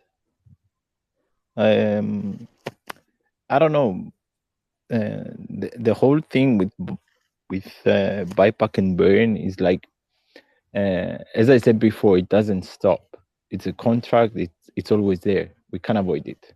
That's Evergrow. But just shifting all the profits to buyback and burn, and taking the guess that it won't affect the price much, because at the end of the day, you will. It's the point where Evergrow will launch utilities, will do marketing and everything. So we target more holders. At the end of the day, more holders mean DEX buys. So, and if I remember correctly, we reached like 30 million daily volume when we were at peak, which it wasn't bad for a token without any utility back then. It was just pure, like seeing the roadmap and the view and just invest in it. So I don't think that is, and we saw whales like selling on near the all-time high and everything, and you can see on the chart like how every holder was contributing to get out of that dip, because everyone had more BUSD. So that's why I'm more, convinced about not buyback and reward. That's a wrong term. Just straight up rewards, or just fine tune it between like 80% rewards and then 20% like buyback. That sounds more, it just gives more money to everyone, and then you get to decide more budget to everyone, even small holders, because having 1 million in profits, you decide, okay, that's one huge green candle, or we split it in, in 30 days, like to have a constant daily volume raise, let's say. So if you're gonna just pump it, if you kind just, of oh, go ahead. If you just pump a green candle, then you have, apparently you're gonna have sales, and I don't know if what you're saying, like it's gonna create more volume because whales or higher bags, they will sell because they reach their limits, and apparently that is not it's actually perfect, because it creates more volume with a buy and a sell. But I'm not that convinced, So here's something that comes to my mind while you're saying that, which is that if we just do rewards, it's a temporary reward. It doesn't increase the burn. When you burn tokens, that'd be like if a maniac spent $1 million in Evergrow and then sent all his tokens to the burn wallet. So by doing that, he's giving $860,000 to whoever wants to sell in the charts. He can't sell it because his tokens are in the burn wallet. Also, all those tokens that he got for that $860,000 don't receive rewards. They're in the burn wallet. So he's increasing everybody's rewards, and he is creating green candles in the charts, which is kind of one of the most important things to a successful project as far as people who are looking to buy and sell. So what we'd have to consider is, if we did direct rewards for, say, a year, after that year is gone, your rewards are still the same percentage. Like right now, it's at $170 per billion tokens per billion in volume. But if we did buyback and burn for a year, it would increase that amount. So depending on price fluctuation, and like I said, direct rewards while price is going down, doesn't really provide any positives. Buyback and burn while price is going down means we're burning even more tokens and we're increasing our rewards at an even greater rate. It's a huge selling point to whales and to investors. So it might be that you might, it might be that you, real quickly, let me say this real quick. It might be that that year that you spent getting direct rewards, the next year, if you did rewards for the second year, would not be as much as if you had burned tokens. Like I'm saying that if you had burned tokens for the year and then the next year switched to rewards, I bet you would be getting more rewards than for those 2 years of direct rewards than you would for 1 year of buyback and burn and then rewards, because it has a permanent effect on increasing rewards. So that's kind of the thing we're talking about is increasing our rewards on a permanent effect until we switch to rewards. And then it's like you're increasing how much everybody's getting, and then you're pouring up all the burn tokens that all the buyback and burn that you would have done into rewards instead, on top of already increasing everybody's rewards through buyback and burn. So, you know, in my mind, on a longer scale, buyback and burn is probably going to be more rewarding to holders than direct rewards. I can see your point, definitely, but as I said, it doesn't stop. You're just doing it faster, you know, with adding to the buyback and burn. It's the same with, you know, we have a 14% fee and 8% goes to rewards and 2% goes to buyback and burn. So buyback and burn and rewards are always happening. You know, I can make the same argument to rewards. Rewards doesn't stop because it's always happening for 8%. But, you know, we're just talking about the outside profit from utility and the effect that it has on the future of the project. Yeah. So, yeah, I can see your point, definitely. I'm not just convinced yet. Oh, okay, I'm not trying to, you know, really convince anybody. I'm not trying to stir up trouble. It's just a talk. No, yeah, and I don't want the team or Sam or anybody who thinks that, you know, leans towards direct rewards that I'm like trying to challenge them or even change the community's mind. I'm really not. I just myself am really convinced of buyback and burn, and I just put out a video on it. And then I see other projects talking about buyback and burn, and why would you do buyback and burn? I don't see the benefit of it. And I'm like, oh my God, don't get me started. You know what I mean? That's how I feel. Is like, I'll make a whole video and I'll go do a live stream on how I just can't find a negative to buyback and burn. There's so many positives to the future of a project. And it's not just about, and that's an important thing, is like, you do, if you're looking at your project, you have to consider the whales and where they're going to be in the future. And you have to consider what is going to be the selling point further down the road for newer investors to keep getting in. It has to be the possibility of price action or high rewards, right? So whale dominance needs to be included in the factor. We can't just say whale dominance always exists, so let's not pay attention to it. Like, whale dominance is just people who hold wallets who have selling points, and they sell, and people get upset because the price of their bag is down, and it creates the desire to not buy it. Unfortunately, like, the cheapest time to buy the token is when people don't believe in it, and the worst time to buy the token is when everybody believes in it because everybody's buying. So that has to be considered into the future of Evergrow. Yeah, go ahead. Yeah, sorry, man. I just want to chime in real quick on that. You know, I think I kind of have this revelation about this as I'm listening to you guys. It's like, well, just simply put, from an investor's perspective, it's almost like the now versus later debate, right? It's like, hey, I want more money now. Or do you want to wait and ultimately have more money later, but it be permanent? It's kind of hard for people. And I totally get it from just the human perspective. It's like, well, I need the money now, right? So I think a lot of it just kind of comes down to that. And ultimately coming down to that would include, you know, a lack of education about, hence buyback and burn, and why, in my opinion, later on to increase rewards is better because, like you say, I mean, it's going to be permanent. And getting that done now is more important than getting more rewards out to you now, because ultimately rewards would stay exactly the same if you didn't burn, right? So I think the argument is, I don't really say the word argument, let's just call it a conversation, right? You know, it's the conversation is really now versus later. And a lot of people see that money in front of them now, like, hey, well, I want more rewards now. I want more money now. Totally get that. Reasonable. That's right? that's a great point. And it kind of paints a picture in my mind of, like, you had to go build a house.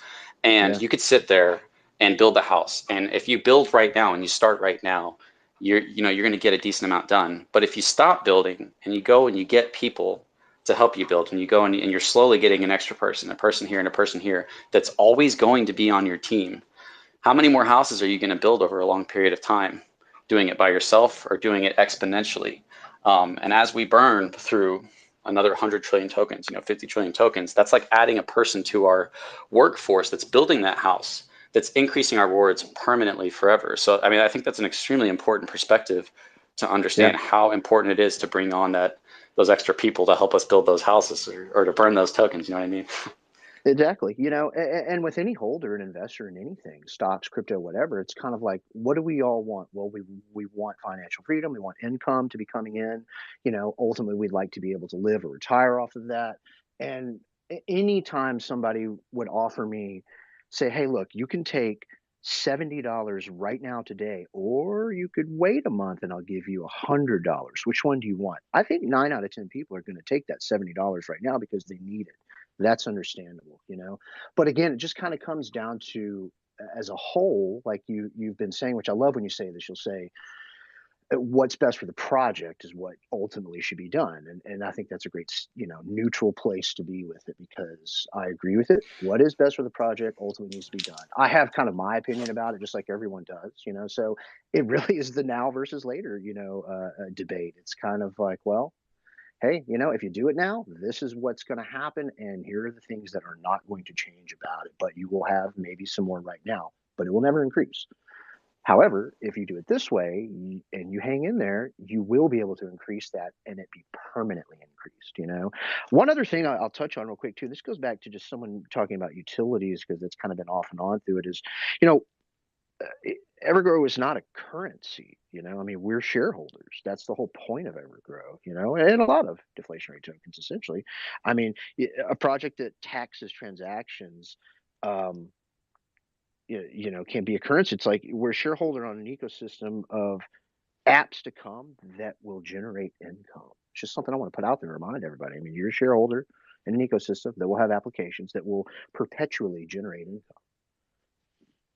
And that goes in so many different facets, right? I mean, perpetually generating income is rewards for you, perpetually generating income for the project to buy back and burn, increasing rewards, increasing price movement, all of those things, right?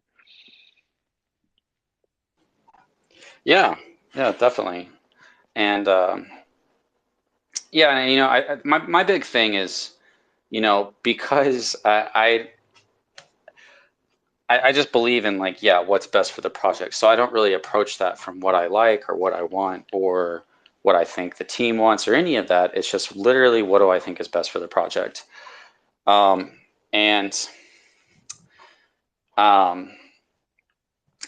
If I'm starting to possibly think that, direct rewards, maybe isn't the best thing for the project, because it's a temporary, I mean, if you look at it like we just said, if it's a temporary boost, and then what did it achieve after that? If it doesn't bring in a decent amount of investors, now you could make the argument that, well, we have to keep doing it for quite a while before the APY is so high, before it really brings in the investors, and that could totally be true. And if it did bring in tons and tons of investors, that would be good. And you could even take the argument that way, like, oh, all these investors would be buying, and then that would be creating the opportunity for whales to sell and for dominance to go. I mean, you could kind of take the argument the other way, but it's completely dependent on a speculative point, while the buyback and burn is a guaranteed. You know what I mean? So it's kind of just testing a guaranteed increase in rewards and green candles versus a potential temporary reward of bringing in investors. And I'm not saying that I think either one's wrong. Like, no matter what, like, we have to test it and see what it looks like. But I was just trying to have a discussion with people about it, with anybody about it, regarding really any token, not just Evergrow, on buyback and burn and how good it is for a project. I mean, I feel this way about Safemoon or any project that you're in, that, they have been given an opportunity through all the investors providing them with such a huge following and financial backing that'll follow them into new projects, and that has provided them with a lot of money to create a real utility. And unless they create something that's just a powerhouse like Binance, that will take care of the community and why they're there. Otherwise, I think a much easier solution, without having to be like so huge and such a use case in the space, is to just create a decently well company that takes its profits and gives it back into the community and back into the project. I think that is more successful and more likely to happen than it is to blow up with creating a new revolutionary, utility. And I'm not saying that Safemoon can't do that. I'm just saying for any token that's seeking to do well, take your potential, create a real company outside of crypto or inside of crypto. It doesn't matter. Take your profit and buy back and burn and see what happens. And I think that that's the solution to passive income. And that's why I made that video. The solution to passive income is buy back and burn, in my opinion. But I'm just a YouTuber. Well, you're a lot more than a YouTuber, my friend. Everybody knows that. We all know that. And I'll just last thing I'll say, if you can move on to the next person, Buzz. Yeah, I mean, it's so important to just be objective about these 2 points. Everyone, and I love, not blowing smoke here, but how crypto, you've always been very objective about these points. You don't try to sway or convince someone or anyone on one side or the other, because you know that in reality, I mean, ultimately at the end of the day, it's about educating and understanding both sides of this table and the opportunities that each one may bring, and then B, what's best for a personal investor, and then as a whole as a project, right? So, I mean, being objective about these things is just like in a lot of aspects of this whole space is just crucial. Being objective, not trying to convince, talk people into things, and just basically having discussions about it, and that leads to understandings, and understandings can lead to things like innovation and then change. So I mean, I think these discussions are great, because ultimately, this is how the whole thing came up, right? It was community holders starting to ask questions about, like, hey, what if BGC did this instead of 100% buyback and burn? And then it's like Sam's like, you know what? It's a good point. Why don't we talk about it? And then it all just started from there, right? Yeah, definitely. And since we're blowing smoke up my ass, no, I'm just playing. I'm such an asshole sometimes. Whenever Evergrow first came out, I put out a video, one of my first videos on Evergrow. And I was talking about the stopping of the burn, which they hadn't said anything about stopping the burn, and I don't think they plan on stopping the burn. But I have no idea. But I was talking about if we burn through this much tokens and we get to a desired supply that they wanted to stop at, that they could then choose to do something else with these tokens. And at that time, I said they could buy Evergrow and redistribute it to the holders instead of burning those tokens. I said, or they could do that with BUSD.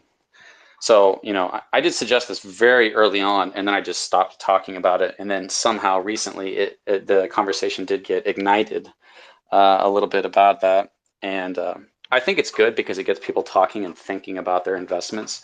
And I think people really love understanding the future of your investment. It's extremely important what you're talking about when being objective. You don't want to just hype yourself into thinking that something is going to be amazing and that everything related to it is going to be amazing. 100%. In order for it to Knowledge is succeed, power. yeah, we have to objectively look at it, and we have to say, hey guys, we like Crater, but this would be really amazing, and we have to come at it we have to look at the problems. That's how we succeed. That's how everything succeeds. That's how we're on phones, is because people had to go through all these different problems to figure out how to make internet and cell phones work. The problems are where we need to be looking, and we need to be doing it in a constructive way, not just a way to point and say, oh, look how bad this is. That's what a lot of people do. Oh, look how terrible this is. And it's like, no, let's fix it. Let's make it work. I think So, constructive is a great word to call out right there.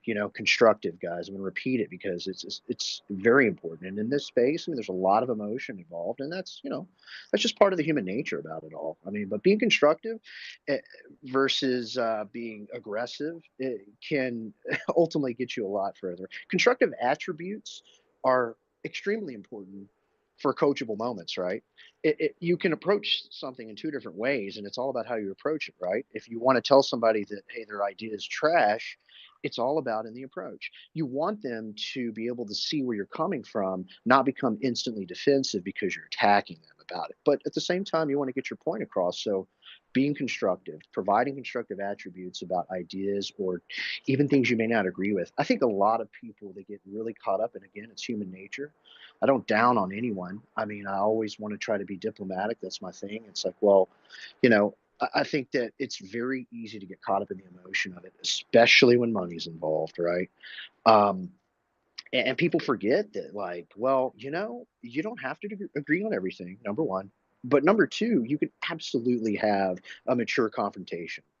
confrontation is going to be part of life, every aspect of it. There are going to be disagreements, there are going to be debates, and some of those debates may be heated and even confrontational, but they should always maintain courtesy, respect, and those kind of things. Being objective is what it comes back to, constructive attributes. I mean, because innovation would never happen, like you talked about phones, right, if people were complacent. But it also may not have ever happened if everybody was an asshole all the time to each other. It's like you're just going to get shut down.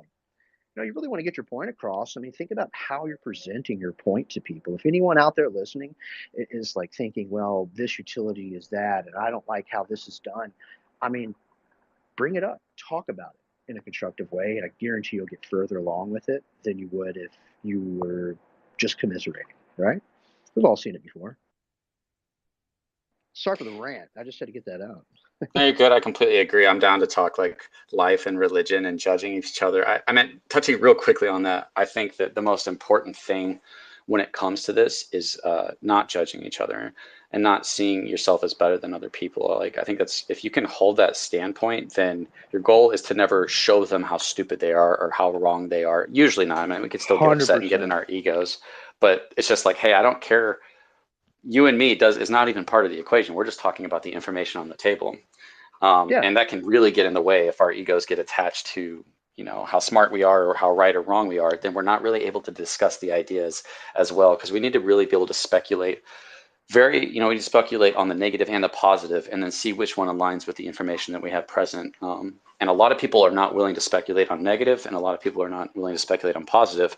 So because of that, they're not able to go back and look at the information they have and have a realistic perspective. Okay. Yeah. And we can go to Evergrow Love now. Hey, thank you. So I just got, well, first off, I agree with Cody, and I read your post all the time. But when you said that investors want something tomorrow, that's the common mentality. People want to invest today, they want to retire tomorrow. That's just the investors. That's the way they're doing it today. And there's not a lot of patience in the market anymore. So I completely agree with you. The one thing I wanted to bring up is that we talk a lot when these buyback and burn discussions, or pretty much any of these crypto discussions, we talk about whale dominance and how we got to get them out, or I think that we need to discuss as well, when we're talking about whales, we need to realize that whales aren't always a bad thing. As early as Evergrow is right now, yeah, you don't want a lot of whales in there. But at which point do you really want to start looking and actually attracting those whales and getting those whales in? Because that's when you're really going to start seeing a lot, and those whales should be able to hold, because their passive is actually doing what they want it to do. So I think we need to talk about as well, when we're talking about buyback and burn and we're talking about whale dominance, we need to start considering that there are points with any business or with any crypto where whales are actually can become a good aspect to the project to get those in there. Now, I do agree that it is too early for us, and we need more common investors, less whales, because it's too easy for them to really affect the price right now because of the price of what Evergrow is, or Safemoon, or anything. But at some point, we have to consider that, and we have to consider that they can really jump it up. They can really start bringing in even more investors. They can really have a positive impact. They're not always negative. Yeah, I agree. And, that's why I made that point earlier about, you have your whales that put in hundreds of dollars to thousands of dollars in the beginning that have massive positions in any project, because it just doesn't take that much in the beginning. And then you have a whale that comes in later. They have to invest a lot more to gain that type of position. And obviously, that can be seen as a good thing. When I talk about whales, I'm going to stop using that word. I'm just talking about the selling points on our way up. That's all I'm talking about. And everybody has different selling points. And yes, some people have dominance over the price. And that's kind of my thing, is like the new buyers versus the sellers. Is like, how many new buyers and how many of our holders are going to buy versus the whale selling. And I think that it's almost like we see these two forces. That is what we're seeing, is two forces going against each other. And with many projects, I'm not saying Evergrow, but with many projects, once the selling power outweighs the buying power, that the price gets pushed down, right? And I'm not, people get, I'm not saying you get defensive, but I see other people get defensive as if I'm saying we have a problem that other projects don't have, and this is a big, everybody get out of Evergrow, oh my God. Like, I'm not saying that. I'm saying every single project has holders that have a certain selling point, and that on the way to your selling point, you're just in line, and you have all these other people in front of you, and you have your selling point, or you just have your rewards. And we have to give people an honest, realistic perception to look forward to for something that is worth holding, right? And, you made a good point that people, they want it now. But another huge thing, and this kind of goes back to Safemoon Mark, if anybody was paying attention to that. When Safemoon Mark talked about the math, and he talked about the stopping of the burn, that video got like 170,000 views. Nobody's come close to what Safemoon Mark has put out on Safemoon, as far as just the average Safemoon YouTuber covering it. And the reason that it did so well is because he explained liquidity, he explained reflections. This is where I learned this. I didn't know any of this until I learned it from him. And he explained how much you need to hold and how much rewards you get. And if we burn down to this supply, this is how much you'd be getting. And that's, people, when they heard that, became so bullish. And it created a huge desire in them and a huge patience in them to say, I'm going to wait for that. And I don't think we should be lying to, and I'm not saying anybody's suggesting that we should. I'm just saying in general, when we're telling people about Evergrow, we shouldn't do it thinking that they're not going to make any money. If I'm convinced that you're not going to don't have potential to make money, I'm not going to tell you about the project. There needs to be something there for them. And to me, the biggest selling point to them is that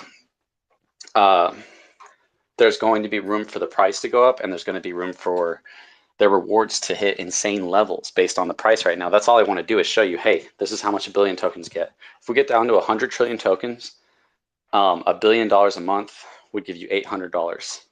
For the price of 1 billion tokens today, that's 450 times the 14%. It'd be probably close to $600 or something. And that would get you possibly $800 a day once we get to that. So it's a huge incentive to provide to people, to whales and to regular investors, as far as the future of Evergrow is. I mean, that's a huge selling point for whales to hold and for investors to hold. And when you talk about whale dominance, which I'm just going to stop using that word, when you talk about all the holders that are going to sell on the way up and all the holders that have different amounts, large amounts of tokens in order to keep the price down, those are just people in line that we have to work through to get to your selling point. And I'm going to be real, like, yeah, as somebody who owns a project, you might not want to encourage selling. But honestly, it doesn't matter. People are going to sell when they sell. Like, everybody's doing what's best for themselves. So it's okay to talk about it. Like, we all have selling points. And if you are aiming for a selling point and you're not aiming for passive income, it's your choice to make. Nobody's can force you to do otherwise. But it's a realistic thing that we have to realize we're dealing with, is just individuals who hold wallets who have different, selling points. And I think that that's just an extremely important thing that Buyback and Burn targets. Is it says, hey, yeah, we do have wallets that sell, but we're working through those wallets. You know what I mean? Do you want the people in front of you in line waiting to sell their bag? Like, the price needs to go up for you to get closer to your selling point. But the people in front of you are probably going to sell first, and then they're going to push the price down, and you have to wait longer to get to your selling point. Do you want those people in front of you to gain more dominance, or do you want them out of the way? And I believe that what's best for the investor, the new investors, as we grow, is what's best for the project as a whole. I don't think those things contradict each other. I'll probably end it here soon unless somebody else has something they want to say. Hey, what's up, Tim? Tim who? I think I've been able to express and discuss with you guys. I was kind of trying to provide an opportunity for a lot of people that were kind of talking trash to me as far as direct rewards and how bad my math was and stuff, to come up and respectfully present why they believe direct rewards is the better option. And that's another thing, is there might be an option we just don't know about that is even better than Buyback and Burn for the project. Then that could come out and we might be like, oh, why don't we see that? And we go that route. So if there's somebody that wants to come up, you can come up and say something real quick. Otherwise, I gotta catch my breath, man. Yeah, that's what I was saying, is like, we don't know what the future is going to hold with this. I mean, things change so quickly and things evolve so quickly in this space that, I mean, who knows down the road what really, could be. I mean, like you said, there could be something even better that we're not even aware of yet. Yeah, and you know, a lot of people don't understand. It's like, you know, we see YouTubers who become part of projects. You know, Ryan the Fudhound was a YouTuber, became part of Safemoon, had a huge impact on Safemoon. YouTuber had an impact on it. Most YouTubers have a role to bring, but even Cats R Us is their like official YouTuber who streams their stuff and does their Mooncast stuff. And I believe in Evergrow, and I think I've proven to everybody who follows me, probably even my haters, that my goal is to make Evergrow grow for myself and for you guys and for the project as a whole. I put out high quality videos trying to do that, and that's my goal. And you know, ultimately, you know, I've kind of wanted to be a part of the team.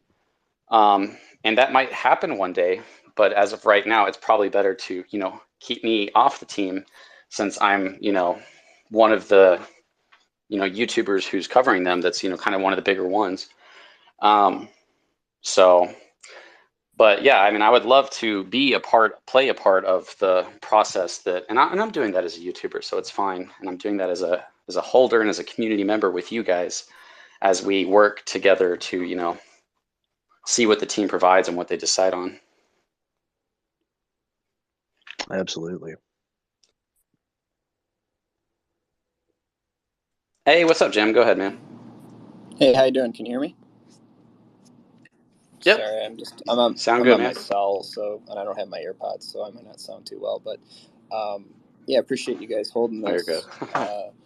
As far as me, I was a big buyback and burn kind of just champion at the very beginning when the rewards thing came out, and my main position on that was, I think we are a reflection token, but the big push and the things that we had been told all along from the team is that, hey, we've got this buyback and burn, and long term, this is going to be really positive for the price action, green candles, reducing supply, all the things that come with it, right?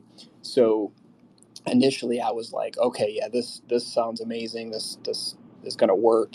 And I was more of just a principled person where I'm like, oh, that's what they told us. That's what I want them to do. And then I started talking to people, and I was in chats, and I was, voicing my opinion on Telegram. And, some of you on here probably see me around, and, I'm pretty passionate about I try to come across in a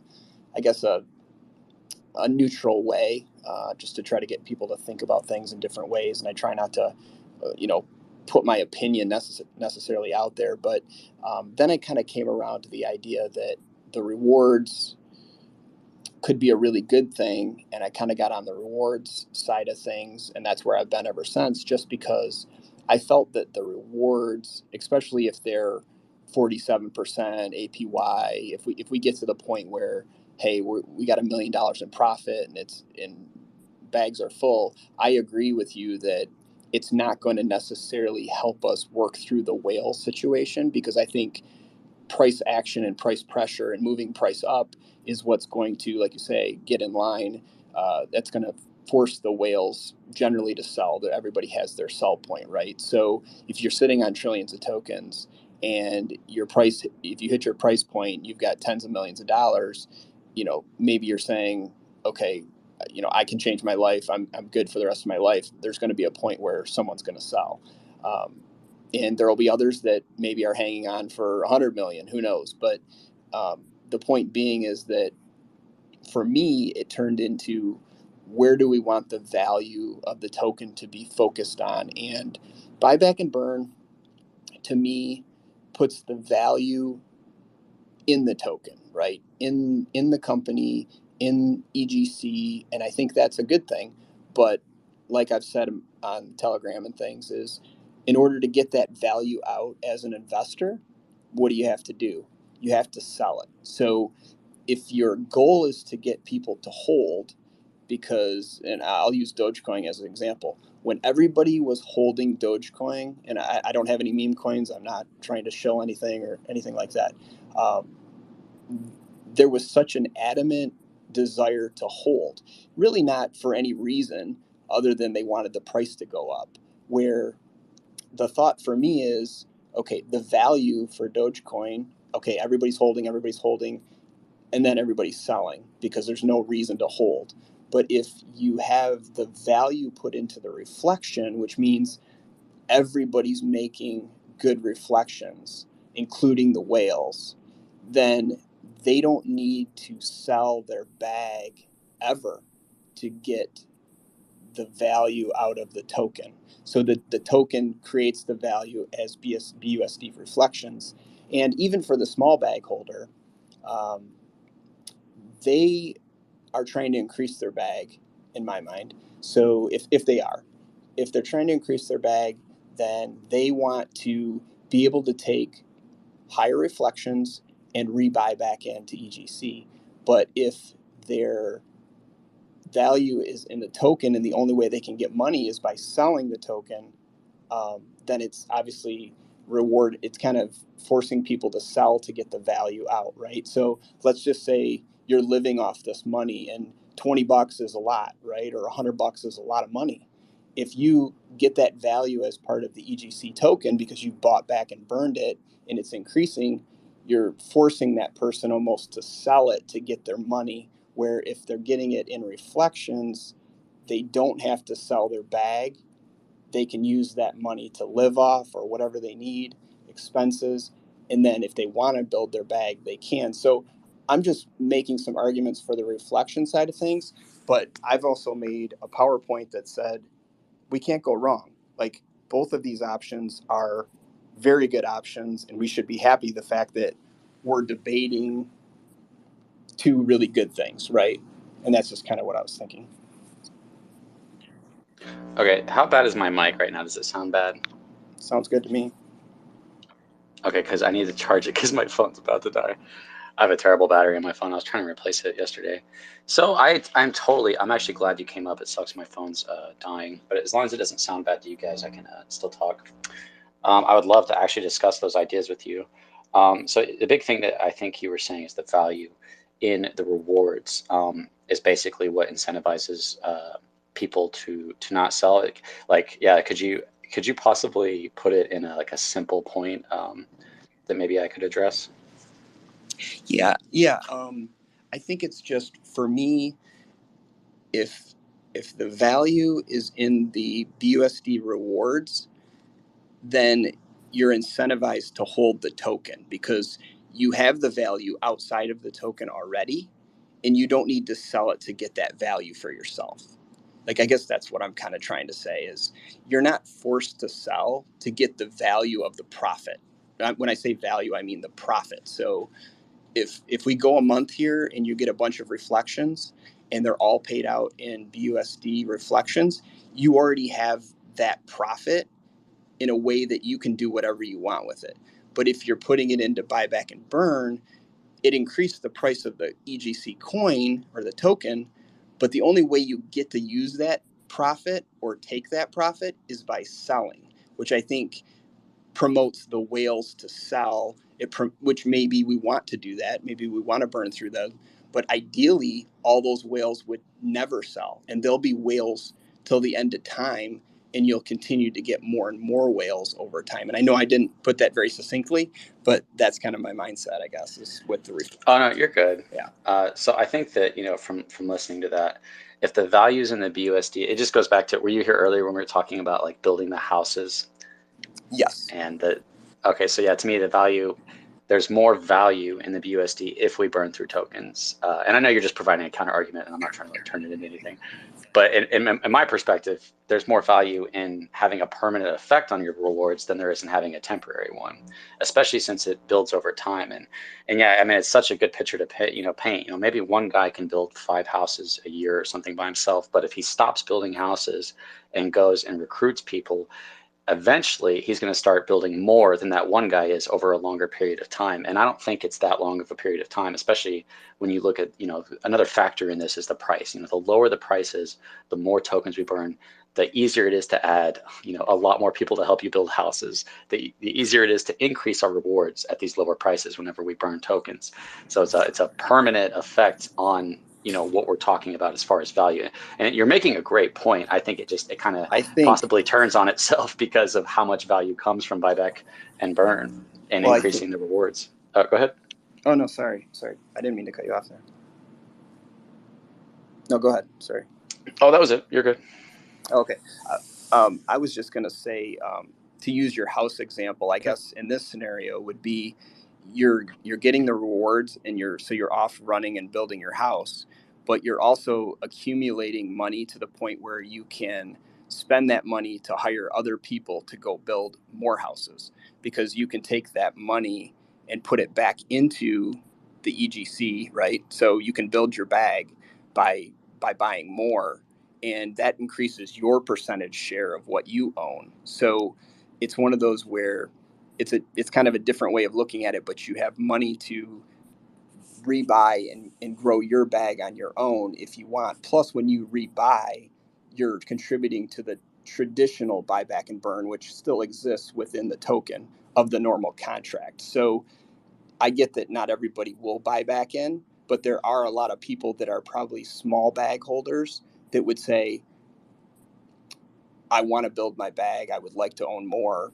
but I don't have the money to do so. So they're just sitting around waiting for the price to go up and everybody else to burn it. Where if you give them higher rewards, now they're able to buy a higher percentage for themselves, and on and it goes, right, as a cycle type of thing. So maybe Well, just a yeah, different perspective.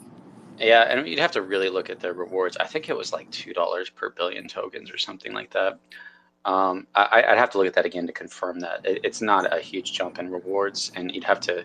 There might actually be a wrong answer here. You know, in my perspective, direct rewards might actually be a bad thing for the project. Is what I'm thinking. But you know, it's analogies are weird. You kind of have to stay real a certain way, or you can lose the purpose of it as far as losing money, or you know, they're gaining money. It's like, and to try to apply that, if we're doing direct rewards, the really the only best benefit that we could see is if a ton of holders come in and buy the token, and we see huge spikes. Like if that happens, that would be insane, right? But that would have to happen. If that doesn't happen, then all that money that you spent on direct rewards, which was just giving everybody rewards, and most people aren't going to reinvest their rewards. Most people don't immediately reinvest their rewards. They might wait for it to build up and look for a dip. But it'd be a good question to ask here. You know, how many people have reinvested their rewards? I think I've done it like once. Otherwise, I've kind of just, you know, used them for, you know, putting towards a new project. You know, $100 towards this project or something. You know, so yeah, so you know, kind of going back to the analogy is, yeah, once again, it would just be, you know, you're gonna build a lot more houses with more people, and we're gonna burn through a lot more tokens. That's what I was gonna say was buyback and burn only has to incentivize an extra 12.5 times more volume, right? So if you get 12.5 million, if it incentivizes that much, that might be asking a lot.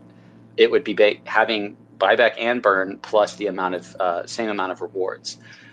If you did direct rewards, it would have to be 44.5 times more volume to get the same amount of tokens burned. So it's like buyback and burn has a potential to do a huge amount of what direct rewards would have done, but direct rewards almost has no potential unless it brings in tons of investors to have the same impact on permanently increasing your rewards, which is a huge deal. It's not a small deal. I mean, if you permanently increase your rewards, and you compare that year by year, if you hadn't have increased your rewards, the same amount of rewards you're receiving even more because you permanently increased those rewards. I mean, it's a big deal to talk about that. But if anybody else wants to say anything, they can. Otherwise, I think we're going to go to, was it Luke Berry? Yeah, thank you, CC. Appreciate it. So, you know, you hit on a couple really, really valid points. So with the buyback and burn, as you reduce the token supply, everybody's reflections and rewards per billion or however many, you know, however many millions in trading volume, that's permanent. That's going up. However, I mean, look at our holder growth, right? I mean, the reflection token space, the volume really hasn't been there in months. So, you know, we're struggling with holders. A lot of people are a little upset. No one's getting as much rewards as they once were. So the big thing I would really, really consider, and something that, you know, I watch your videos, CC, something I'd really like to look into is how many more investors would a buyback and reward actually bring in? If you look at the traditional stock market, I mean, the highest, the biggest, best, quote unquote, tech companies. I mean, look at Apple. How much dividends do they pay? Not much, if anything, at all. You get Rio Tinto or some other big companies, big boy companies, that they'll pay dividends maybe 8%, and that's really good. That is extremely good yield, right? But something like a APY of 46%, as Sam alluded to, it's just absolutely unheard of. Look at how many trading investors and people are in the actual traditional stock market around the world. It's a lot more than crypto investors. I mean, crypto investors, we're still very, very early, and we're being mass adopted by, it's the highest adoption rate since the .com movement. So there's going to be a lot of people coming in, but with an APY of 46%, that's absolutely unheard of. The amount of investors I think that we would bring in, we would get untraditional crypto investors. And I think the influx of those people wanting a yield, that would increase the price substantially. I really think you could get millions and millions of investors come in if they had access to an APY of 46%. You can invest $1,000, and at 46% yield, you basically have that investment paid off in 2 years. And I think that needs to be discussed. Yeah, no, it's 100%. This is what has to be discussed right here, because I hope my mic's okay. What we're talking about is crypto. So in my mind, this is what comes to my mind when we talk about this is, are these investors as confident in crypto, or do they see crypto differently? I would have to say that they probably see crypto differently. We'd have to look at other projects that offer high APYs and see what kind of effect it has had in bringing in outside investors as well as regular investors, which I think we see all these new projects offering high APYs. And then we'd also have to consider the fact that nobody here probably knows their APY, because you'd have to look at how much you spent and how much rewards are over a given period of time to see, what percentage of how much you spent are you getting back. And then we'd also have to consider the fact that that's always going to be changing, especially with huge price movement, and even with burning of the tokens. The APY is all over the place, and they're going to know that and say your APY was this last week and now it's this. So I think you really would have to consider all those factors in order to get a realistic perspective of, is direct rewards going to actually have an impact in bringing in investors? Consider this though as well, right? What are we doing right now? Who did we just partner up with over the last couple months? Objective Reality. And if anybody is a true holder, really, really paying attention, watching their AMAs on Twitch and etc., what are they doing right now? They have a friends and family WeFunder account. They're doing pre-seeding. Guys, Objective Reality is going public. They are incorporated. That is going to be a legitimate company on the stock exchange, I believe. So with ties to Evergrow, I mean, something we're really not considering is, shoot, we already have an influence into a company that's going public on the stock market. And how much attention is that going to give us to traditional holders in the stock market as opposed to crypto? And then with the potential buyback and reward, that's just a really easy transition for those people to come into the crypto space. I think Evergrow is the only company really doing that. I'd have to verify, but we're on the cutting edge, guys. I think we really are. Yeah, and it's an interesting. Oh. I'll say this real quick, and then I'll let you guys go. It's an interesting point, and I think a huge part of making that successful would probably be advertising and promoting it to those people. Finding out a way to advertise to them, hey, this is what we have to offer over here at Evergrow Coin, this high APY or whatever it might be. EGC fam and Cody, you guys can go ahead, and then if we need to, we can go to the new speaker. Yeah, I'll just make it quick. I just wanted to piggyback off Luke there for a minute. Luke, great point. It's interesting you say that. It's something I've been thinking about too, with the whole partnership with Abstract Reality. You're right. That is going to be a publicly traded company. Evergrow has a partnership with them. I mean, positives all around, right? So I just wanted to say that because I'm glad that you said it out loud. Yeah, it was actually a great point, and not just Objective Reality. What I wanted to add on top of whatever Luke said is, in reflection tokens, you have this need for daily volume to get your BUSD. The way I see it is like we somehow can detach this dependency. Like we need daily volume, so just buy back and burn, and people will sell and buy and whatever. So you can actually shift profit coming from utilities that it's Creator or NFT and whatever, to actually get more BUSD straight and do make the token act like a passive income, and to make it real, you know. So the way I see it is like you can just forget about daily volume. It's gonna be there, but on top of that, you will add these profits from utilities. And I'm pretty sure if we are not, like, the aim is not to just keep holding on 130k wallets, you know. We want to grow. We want to make 500,000 and then 1 million, whatever. So that's buying action, that's selling action, and plus on top of it, just profits distribute to everyone. Yeah, that's a great point. Is that, you know, which one incentivizes volume? Because volume incentivizes rewards, and you get a lot more rewards from regular volume than you do these than if you did direct rewards.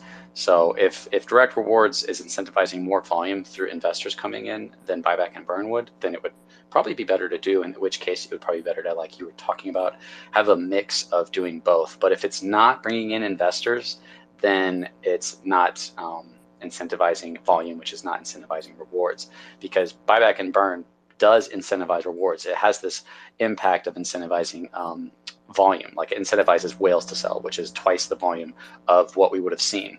And it incentivizes people to buy those dips. And we don't know how much FOMO could kick in if this is consistently happening. I mean, this is a big deal to talk about. And I think we've put all this on the line. But yeah, I mean, it's important to discuss which one incentivizes more volume, which incentivizes, therefore, more rewards.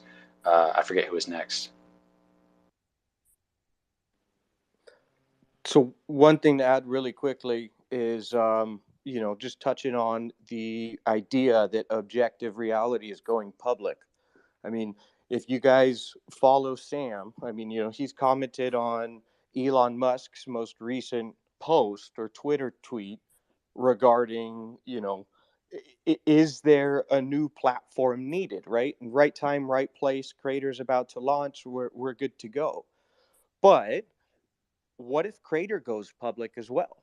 What if Creator is a publicly traded company, in addition to Objective Reality with the abstract? Now we have two potential, you know, operating businesses that are publicly traded that are tied to Evergrow, and with the buyback and reward system with a fixed APY, I just, you know, I find it mind-boggling that we would get so many new holders that are new to crypto through this platform and through the potential utility businesses going public, and that being marketing alone. And I just think we really need to look into that. It's a great point. Do you want to say something to that, Cody? Yeah, go ahead. Yeah, great points, Luke. Again, I appreciate you bringing that stuff up. It really kind of invokes with me like that. Oh, I want to have this conversation with Sam. You know what I mean? It's like, I'm sure, because he's Sam, he's very, very smart and experienced in that world.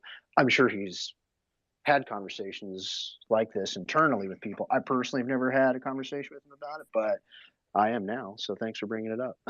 So I love it. I mean, it's a great point. I mean, right? I'm like you just said, to repeat it, utilities, the thought of utilities maybe, or some of them being publicly traded as well. I mean, that's big, you know. I don't know if that would ever happen, but hey, you know, I love the thought of it. Good point to bring up, definitely. But I think that's valid to say. I'll say it this way, because we're not, you know, just Creator. It can be a platform, and Evergrow, you know, is let's say it's not mentioned anywhere. So it's kind of being built in this way, so you can actually make that move. Nothing is blocking you. Yeah, and I think it do comes it. back to also the future perspective, right? The whole future scope of it. We don't really know what's going to happen. You know, everything is in the infancy right now, from the creation of the space to tokenomics to building of the utilities like Crater or any other project utilities.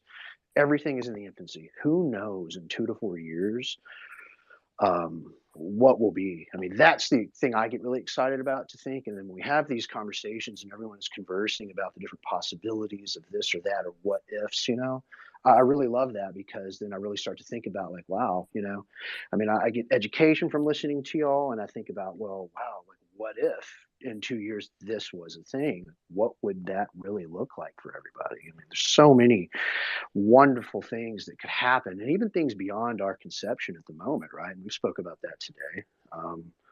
So yeah, really cool. Just kind of gets me excited. You can hear it in my voice. I start to get passionate about it. I'm like, yeah, you know, like, that's a really awesome thought to think about.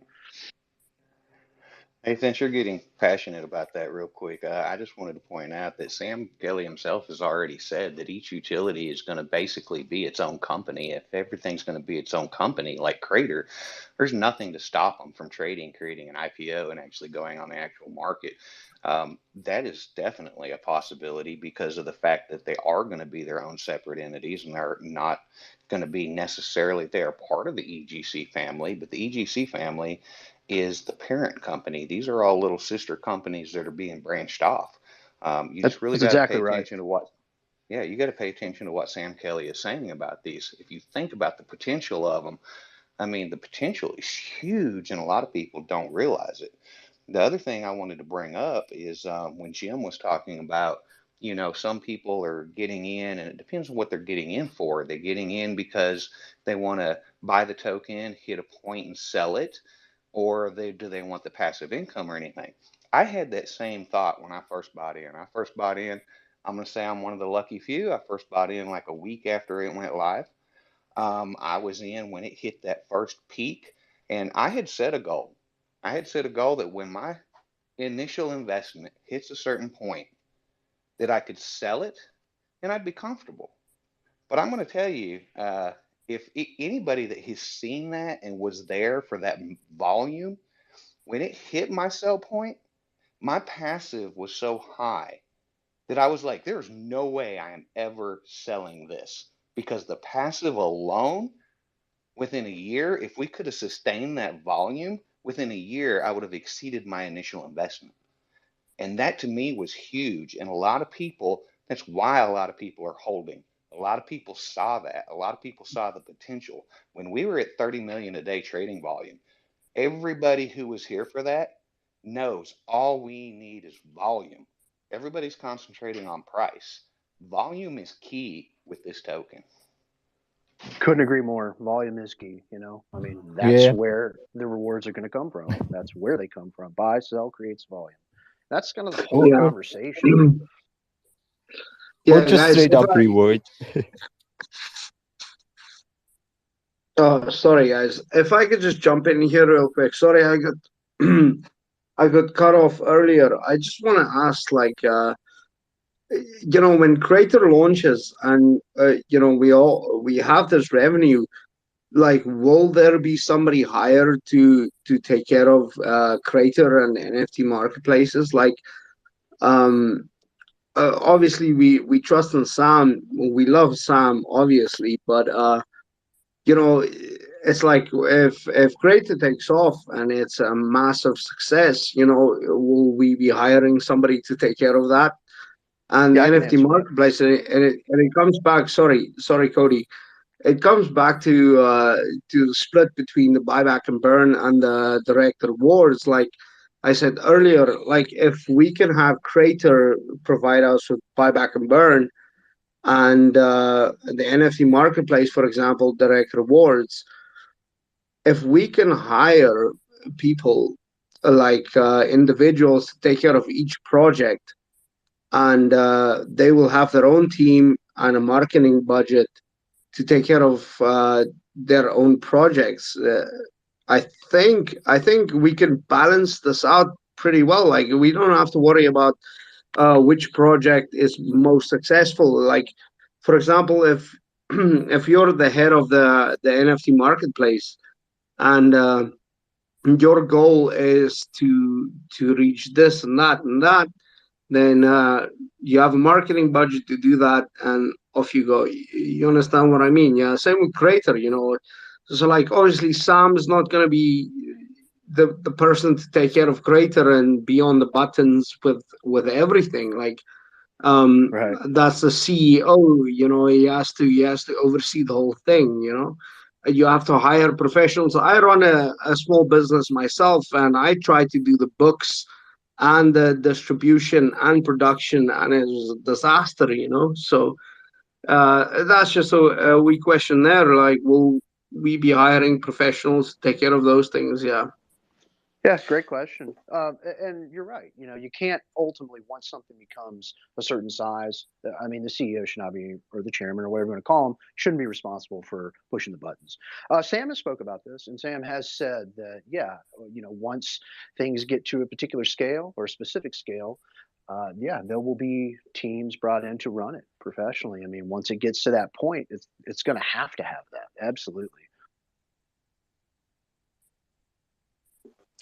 Yeah, yeah, I heard Sam talk about that. I still don't, when people say, and I appreciate people's perspectives when people say, hopefully I'm not breaking up. Let me know if I am. When Sounds people good. say, okay, cool. When people say, we should do half one this or do half one that, it's really not a good time to suggest that. It's definitely okay to suggest it as a possibility in the future.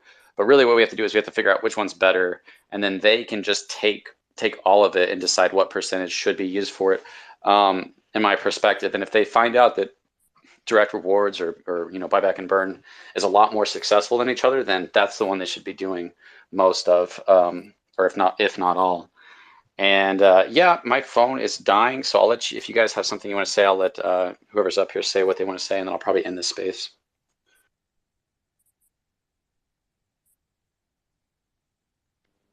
I just have Oh, one quick question. Kind of a weird one, but really good conversations, guys. I really appreciate you guys holding the space. If we have follow-up questions or want to ask Cody or CC a question in a DM, what's the best way to do that? Well, as far as for me, you can DM me directly. What I'd recommend with me, if you have any Evergrow questions, DM the Evergrow community page.